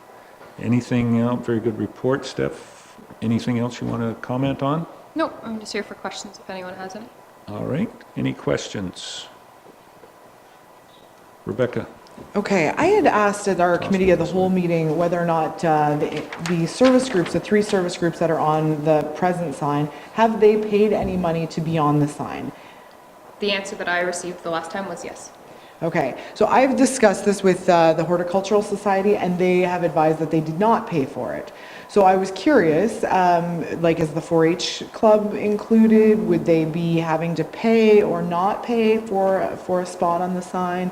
I mean, any other service organizations, would they just be in if they provided their logo and if they were a service group? Or would they be required to pay? Because some of the groups that are on there have not paid and are on there. So is there a timeline we would open it up to, maybe the beginning of October if somebody wanted to submit their logo and be included at no charge? But $15 seems nominal, but the organizations that are on there, one of them has said they didn't pay the $15, and they're in charge of the financials on their end. So with that being said, I'm not sure who has paid and why would we require other potential service organizations to pay? Through you, Mayor Eccles. Thank you for the question, Councillor. Our information was that the 3 service groups that are there now had paid for their sign, so we can go through our records to see where that payment came from. If in fact someone was missed, then they would be requested to pay the $15 plus tax like any other logo that's going to be coming. Stephanie and I are going to be working on a communications plan to get this out there so that we don't know all of the service groups, to make sure that if the information is there, the opportunity is there, and there would be a nominal fee associated to have your logo placed on there. The second part of the sign, of course, is the community event piece, where if there's a group that's having an event, there's a cost for a slider sign, which is a great promotional opportunity as well. So the idea is we want to be able to provide exposure to these groups at a very low cost, but we want to make sure it's simple for everybody and it's consistent. The consistency is the part that I'm looking for. If one has to pay, then the others have to pay. But if the ones that are on there have not had to pay, then could we open it up to somebody providing a service group just providing their logo, and we would put it up because they're providing service in our community. I think it's worth promoting. Through you, Mayor Eccles, that would be at council's direction. If they wanted us to not charge for the fees, then we would have to find budget allocations to cover that. And I'm wondering, is there some confusion because some of this was done last year and not this year? And that's where I think it's come in, that, yeah, it was paid for, but it didn't really get put up until this year. So it may have been lost in some of those organizations from a year to year. So these organizations would have paid their $15 into West Grey, or would they have paid it to the Parks Committee because Parks was in charge of the sign last year? No, would have been through to West Grey. That's where I would look for. So we'll ask staff to look for that. And go ahead, Rob. Quickly, so if those decals are faded or whatever, and that be replaced, so you charge them an additional $15 for that, or is that, who pays for the maintenance and ongoing? Normally, we bill them back for the, I don't see anything in there. So the chair of the Parks Committee was looking after the logos for me, so I'm not sure the longevity of the life of the logos. That is a question I can ask to the company providing the logos to find out like how long it should last in those conditions, so that when we sign someone up and say, it's $15 now, and in 5 years, be expected to pay another $15. So that's something I can look into. I think we ran into that a little bit with the Durham Business Park sign there. When I went around and talked to the businesses there, they said, is this a one-time shot, or am I going to have to pay, so on and so forth. So as it will have to be upgraded, then obviously you'd have to pay for that again. So just wondering if that could be looked at maybe, and just when they do fade, that they have to be responsible to pay for the cost. Okay. Incorporate that into the policy or the into the program itself. All right. Okay. Good discussion on the report. I have a motion moved by Doug Hutchison, seconded by John A. Bell. Be it resolved that the Council Municipality of West Grey hereby approves the redesign of the service group signs in Durham and directs staff to contact the current service groups as well as advertise the sign opportunity to other service groups and community organizations for event promotions as recommended by the Committee of the Whole. Any further questions on the motion? Call the question. All those in favor? Any opposed? Declare that carried.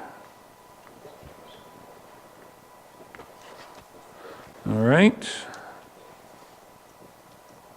I think that was it, Stephanie. That was your report? Yep. Any other comments? Okay. Then I think we're down to bylaws, which we have 2 on the report mark on the agenda. One dealing with the franchise agreement for natural gas lines in West Grey, or the opportunity for natural gas lines in West Grey. And the other one is confirming bylaw.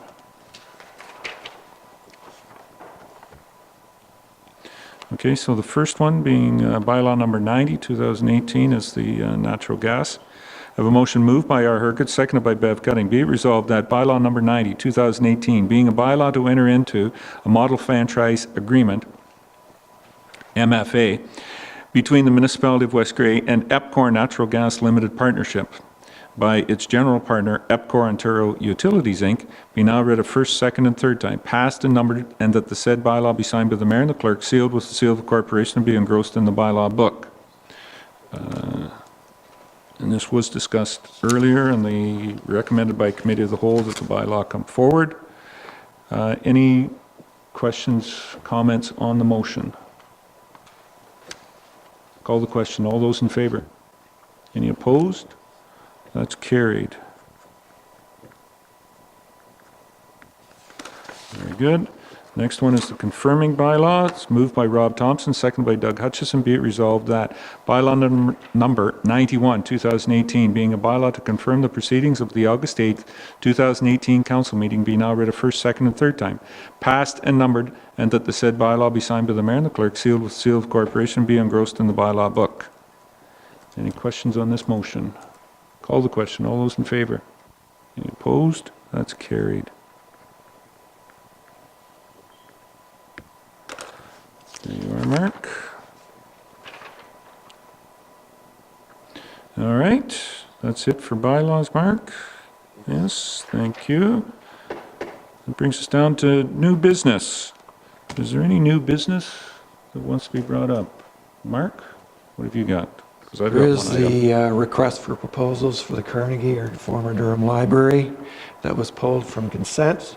And I do also have an email from the Carrie Rouse, the advisory committee chair of the Durham Marching Band, making a request to sell a trumpet to Christelle Owens, who has been a band member since 2012 and is moving on outside of the municipality, and she has some interest in purchasing her trumpet. So I do have an email I can provide, but I'm not sure which order of business you wish to. Well, we've got one other one as well, too. I've got one on new business. All right, thanks, Mark. Had a call from a former fire chief, their station chief in Ayton. One of our former firemen was in the Ayton station, as well as the Durham station, passed away Monday, I believe it was, maybe Tuesday, but I think it was Monday. I'm not exact on the sure. Stephen Mayhew. Condolences go out to his family. But Mr. Peffer was wondering whether, in recognition of that we could fly the municipal flag at half-mast until his funeral, which I think is tomorrow. They have dropped it at the fire station in Ayton, and I'm pretty sure it's done the same thing here in Durham. So just wondered about it being municipally as well, too. So, all right, is there going to be just a motion to do that, or do we want to just give direction for staff? Or any comments first before we go any further? We'll deal with this one as it's right here. Doug? Yeah, I just questioned, so does that set a precedent? Are we going to do that for any staff within West Grey? Like, this was on a request from the fire, and I would think that, yeah, maybe it's something that we should look at. Certainly as a, for ongoing. I think we've done it once or twice before, a couple of times, but it's always been kind of a one-off, and done it. So maybe say that we could have kind of a motion to do it now and develop a policy of, employees. Right. Yeah, I'm just thinking you want a policy just so that you know from time of death till funeral or something. Like exactly. Some kind of parameters and type of thing. Yeah. So, yeah, I don't think it's a bad idea. I'm not against it. I just thought we need to be consistent, that's all. Exactly, and it's something that we, thankfully, have not had to address very often here at West Grey, but something that, will be coming forward, so. All right? Do you want to deal with it, saying that we will for this time, just have it in the minutes, directing staff to lower the flag until the funeral for Stephen, which, that would be the one, and the funeral's on Saturday, so we can do it and have that.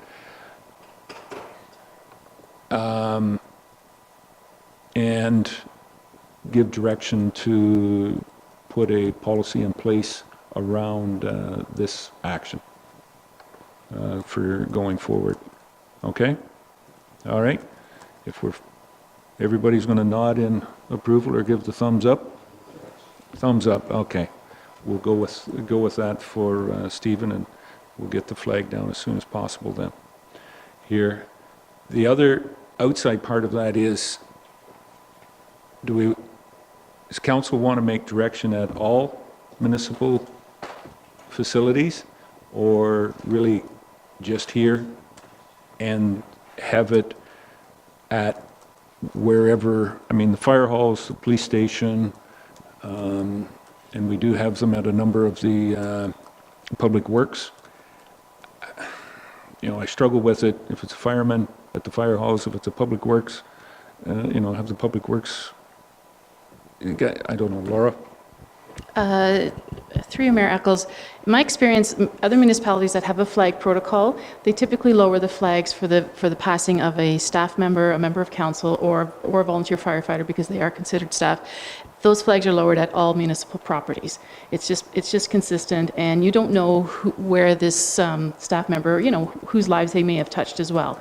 So my recommendation would be that we, you know, for simplicity, we bring forward a flag protocol first of all, but for this time, it would be more appropriate just to lower them across the board.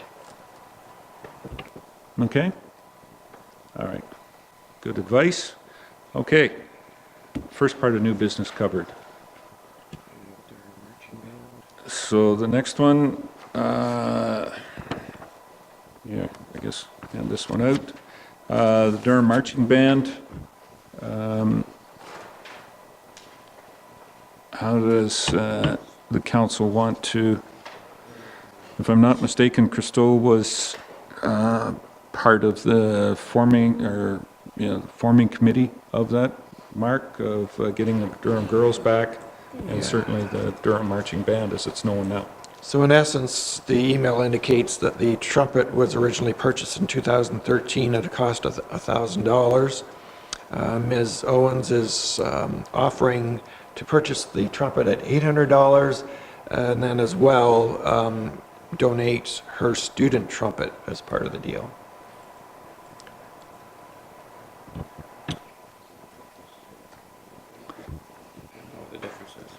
I'm not sure what the difference between, this one and a student one. Nobody seemed, Is it? Which is, okay, Bev. Because the municipality owns it, obviously in the email, that's property of the Durham Marching Band is with the municipality. It was through a Trillium grant that those were purchased. Rob? That's what I was going to ask there, but, so in the event we do sell this for $800, then we're going to have to replace eventually this trumpet. If she's going to donate the student one, obviously it's not to the standards that the marching band trumpet is, so it is the property of the municipality, but it's a nice gesture, but I think we should be keeping that. They are property of West Grey, and we're going to end up eventually having to replace that trumpet if we did sell it for $800. I don't know what the value of a student trumpet is. Don't know anything about it, so. I don't even know what the value, we paid $1,000 for it back then, but what's the value of them now? I have no idea. Rebecca? What I would suggest is in Carrie's email here, it does say that, here's somebody in the business of Durham Marching Band, says $800 is a pretty good deal. Now, I don't know, right? But I actually don't see any problem with it. She is offering a student trumpets, something of a similar caliber and cash, and I don't think this is a bad deal. Okay. Well, if the majority wants, is nodding, or we do have a direct motion that we can introduce, but we'll see whether we get two-thirds majority. That's how we address it, to be able to introduce it. So we'll leave it at that. Coming to direct motion. Next one, Mark. So as you noted, Mr. Wolf did indicate that the church, Knox United Church, is requesting the closing date be changed from September 13th to the end of the year. So I guess that's really at council's discretion or direction. And I did pull it because it's a pretty important piece. I didn't see anything in there, but I wanted to give, if there was any members of council saw anything else. Of course, we heard from Mr. Wolf of his concerns as to what was a concern that they have from one of the interested parties on putting a proposal in for the property. Mark? Just maybe for clarification from the CEO, though, as we've dealt with this, I don't believe the intention is to actually receive concrete offers. It's an expression of interest. Is that correct? Yeah, okay. Well, through you, Mayor Eccles. Mark, I think at this point, we originally wanted to do expressions of interest to sort of see what the community was thinking.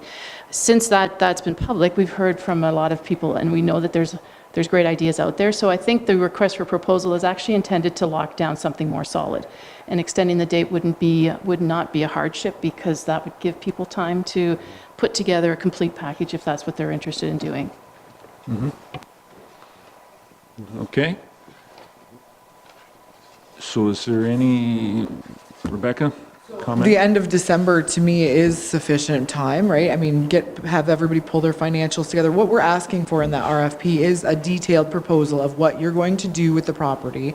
If you're going to lease it, if you're going to buy it, does your zoning comply? All of those things take a little bit of time. So I think the end of December is sufficient time, and then it still keeps it moving, that any of those proposals could be thought about in early next year, and a decision by spring or so of, the possibilities there, that it keeps it moving still, but allows time for good proposals to be vetted themselves. Okay, point well taken. Yeah. So the motion, because this is kind of under new business, but it was a piece that was on, so the motion can be, it doesn't need to be a direct motion to approve the RFP, because it was in consent and pulled. So it'll be dealt with individually, and there is the motion. Just to understand the procedural part of it.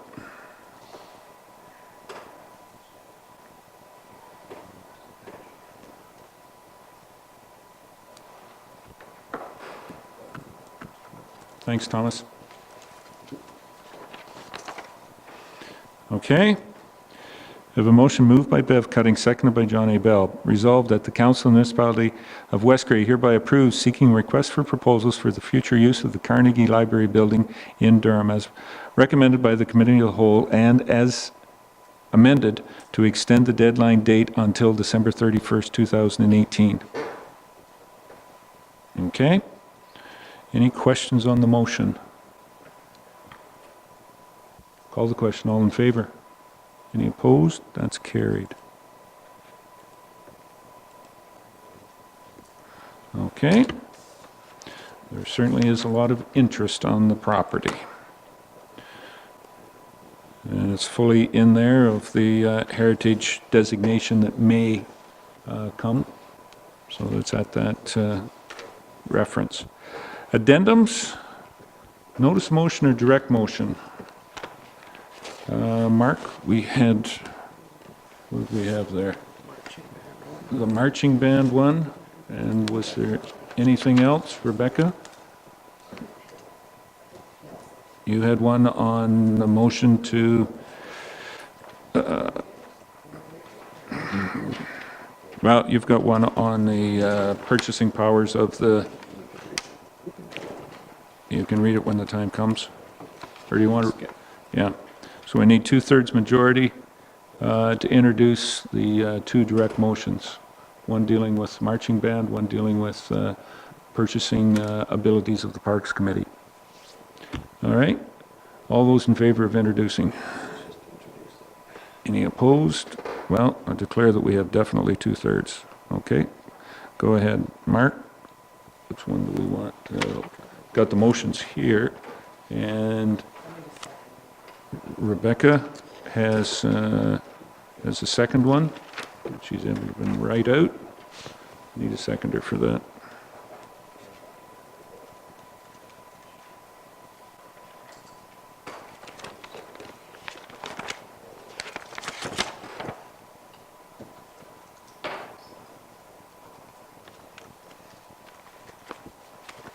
There, Mark.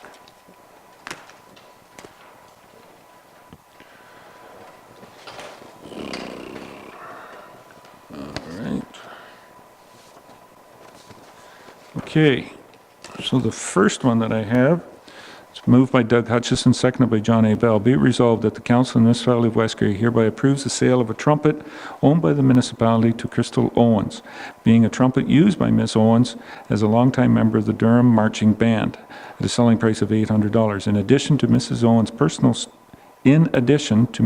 personal student trumpet being given to the municipality of West Grey. Any questions or comments? Doug? Well, I have a little concern with it in terms of maybe, are we setting a precedent in terms of what happens if the next member decides that they would like to buy a drum or the cymbals or whatever other piece of equipment, and then do we defeat the purpose? Like maybe somewhere along the line we're going to have to sell all of it off, but I'm just thinking right now we're start doing a piecemeal where we're selling off pieces of equipment. What's to say that somebody else isn't going to come forward and want to buy something? And do we continue selling it off, or do we keep it all until the band decides to not function anymore, and then we sell the whole thing? I don't know, so I have some mixed feelings on actually selling this. I think we might be setting a precedent here. Okay. Rob? Just going to voice the same concerns. All right. Mr. Bell? Thank you, Mr. Mayor. Yeah, I probably have mixed feelings about it also, but when it comes right down to it, does belong to the municipality. We did garner it through a Trillium grant. It is used for the enjoyment of people, not only the municipality, but the people who use the instruments do go around and promote West Grey. So it is a piece of West Grey instrument, and I think it should stay in West Grey since the municipality went to the work of getting the band equipment here.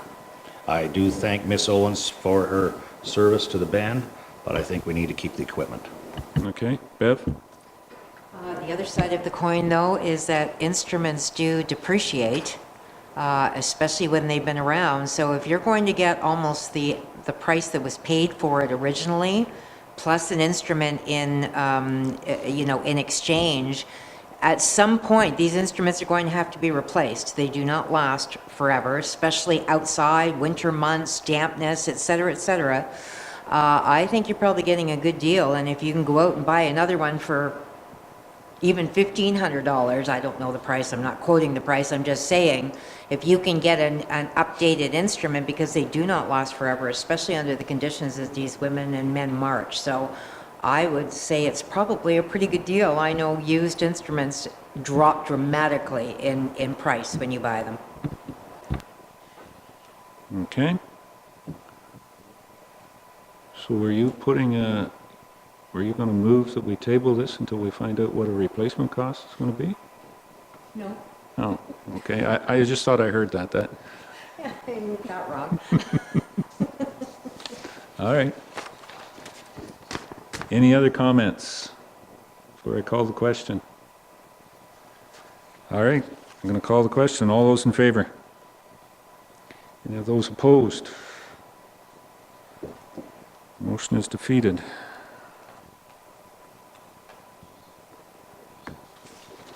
All right. I'll let staff inform Ms. Rouse of council's decision. The second one, I have a motion moved by R. Herget, seconded by Rob Thompson. Be it resolved that the Council of the Municipality of West Grey suspend the authority of the Parks Committee to spend taxpayers' money until a further motion is made.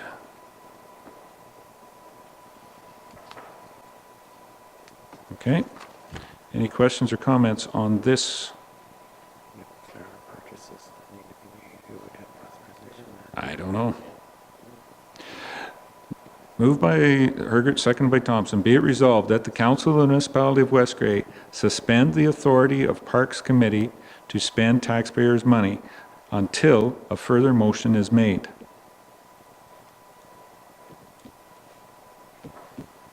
Rebecca, it's your motion. I'll offer that Councillor Cutting mentioned there are no Christmas decorations, there are no fall decorations. I can't actually see that there would be any further spending out of the parks. There's going to be wages to water the few, but maybe there's not. Maybe we ask these community groups that are so interested in working with us if this is the moment that they can start partnering. We asked the Parks Committee last December, we said, we're giving you a very minimal budget. Reach out and ask groups to help. And we have not seen that this summer. There's flowers still not planted, and there's budget to be spent. Bev? I reported last meeting that there were two new groups. One is, they're both called the Busy Bees. There's one in Ayton, and there's, well, that you should know about it. Why are you saying you don't know anything about it? Why are you saying that the Parks Committee is not reaching out to community groups when you're part of the community group that they reached out and Because I was part of set? it last year. Yeah, so they are, but this is a whole new group, these Busy Bees with the kids, et cetera. So they have reached out, they have got community groups involved, and they are, in fact, they were talking about getting them T-shirts so that they feel like a community group, et cetera, et cetera. So they won't do that now, but. Laura? Thank you, Mayor Eccles. Just for clarification, my understanding is you're asking us to suspend the spending so that we can get a handle on the status of the budget and the future requirements. So could the motion be giving us a little bit more clarity on what the next steps would be? Are you still going to pay staff for doing watering? I mean, you've got all kinds of money that's going to come out of there. Mark? Please, thank you. Got a comment on that? Perhaps council may wish entertain to add to that, basically any further purchases are required to be pre-authorized or approved by the manager of Parks, Recreation and Culture, who is in charge of the Parks Committee.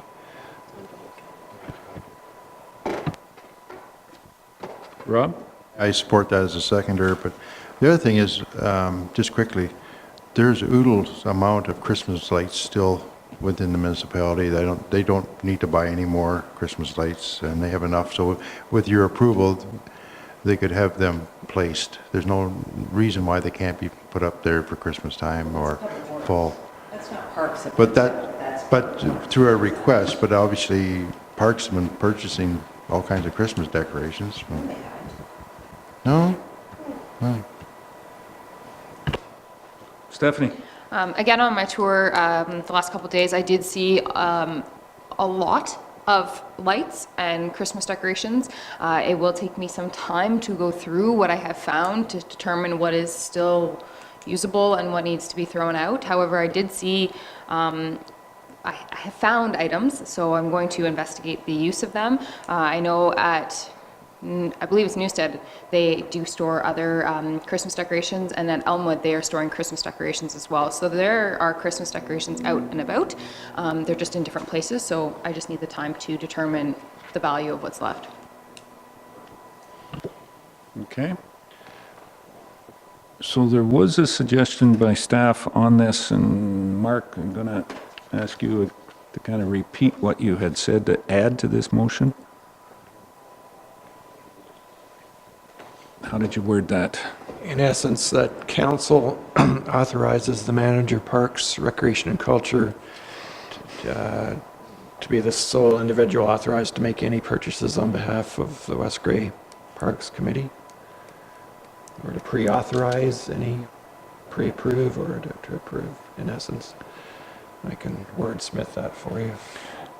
So I think until a further motion is made, take that part out and add, transfer is what Mark said, that the authority was transferred to the Parks, Recreation and Culture Director, in short. Let him wordsmith that portion of the motion.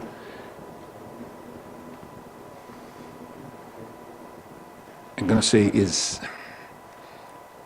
that changes the motion, so I would say I need to have somebody move and second that amendment.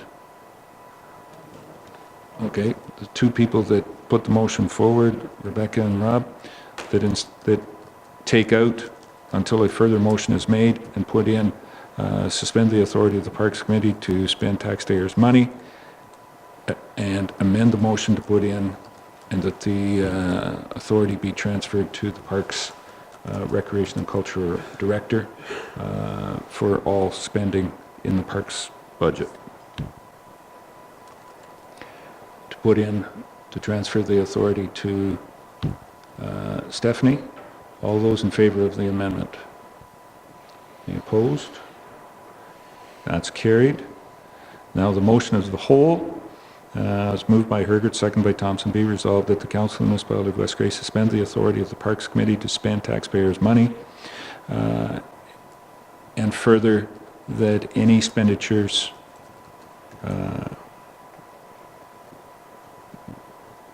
in the authority of any expenditures for parks authorities in West Grey be done and through and authorized through the direction of Parks and Recreation Director. Manager? Okay, manager. All right, sorry. Comments on the motion as amended. Rebecca? I just wanted it to be known that I do appreciate the parks. I just feel that the community as a whole wishes that the plants were out, the plants that they've paid for, the flowers that they've paid for, would be out sooner and just be out. We don't want to see waste. We don't want to see the trees dying that were from last year or 2 years ago. We just need the money that has been spent to be spent wisely and to be out there and timely. So thank you for the Parks Committee. It's been a shoestring budget, and we haven't been able to work exactly within that yet, but we'll look forward to that being respected. John? I look forward, I had a conversation with the director, I look forward, and the CAO as to when the terms of reference coming forward for the Parks Committee will come forward and maybe identify a few of those things that may be, shall we say, in question. Thank you. Yeah. But I don't think that is just limited to parks. There was getting a more clear and consistent for all committees out there is what the CEO was working on at this point in time. Stephanie?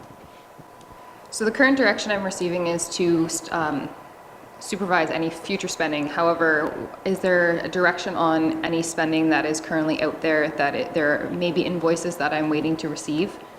How would you like that to be handled? Laura? Through you, Mayor Eccles, I think, Stephanie, perhaps maybe, suspending would be effective this date. If there's invoices that are coming that are dated prior to this, we'll need to look at how they fit into the budget, and we may end up having to come back to committee to let them know where the budget stands, which we want to do anyway. So we'll just babysit it. Okay. Inform the chair And- of the Parks Committee yeah. of the decision. And staff will inform, or the members on the, council members on the committee will update the chair of the Parks Committee on the motion. Okay? We have voted on, did we vote on the main motion? No. Okay, if this main motion is passed. All right, so as the motion is introduced and amended, I'll call the question on that. All in favor? Any opposed? Motion is carried.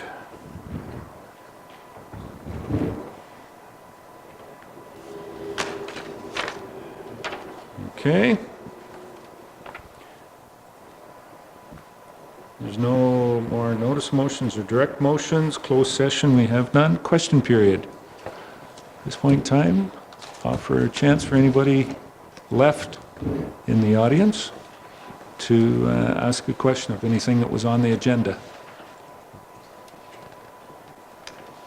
Seeing none, then I look forward to one last motion. Councillor Hergert, move that we adjourn. Deputy Mayor Bell seconds that. All in favor? We stand adjourned. Thank you very much. Until the 23rd. And Mark, you were pretty good. You were within 20 minutes.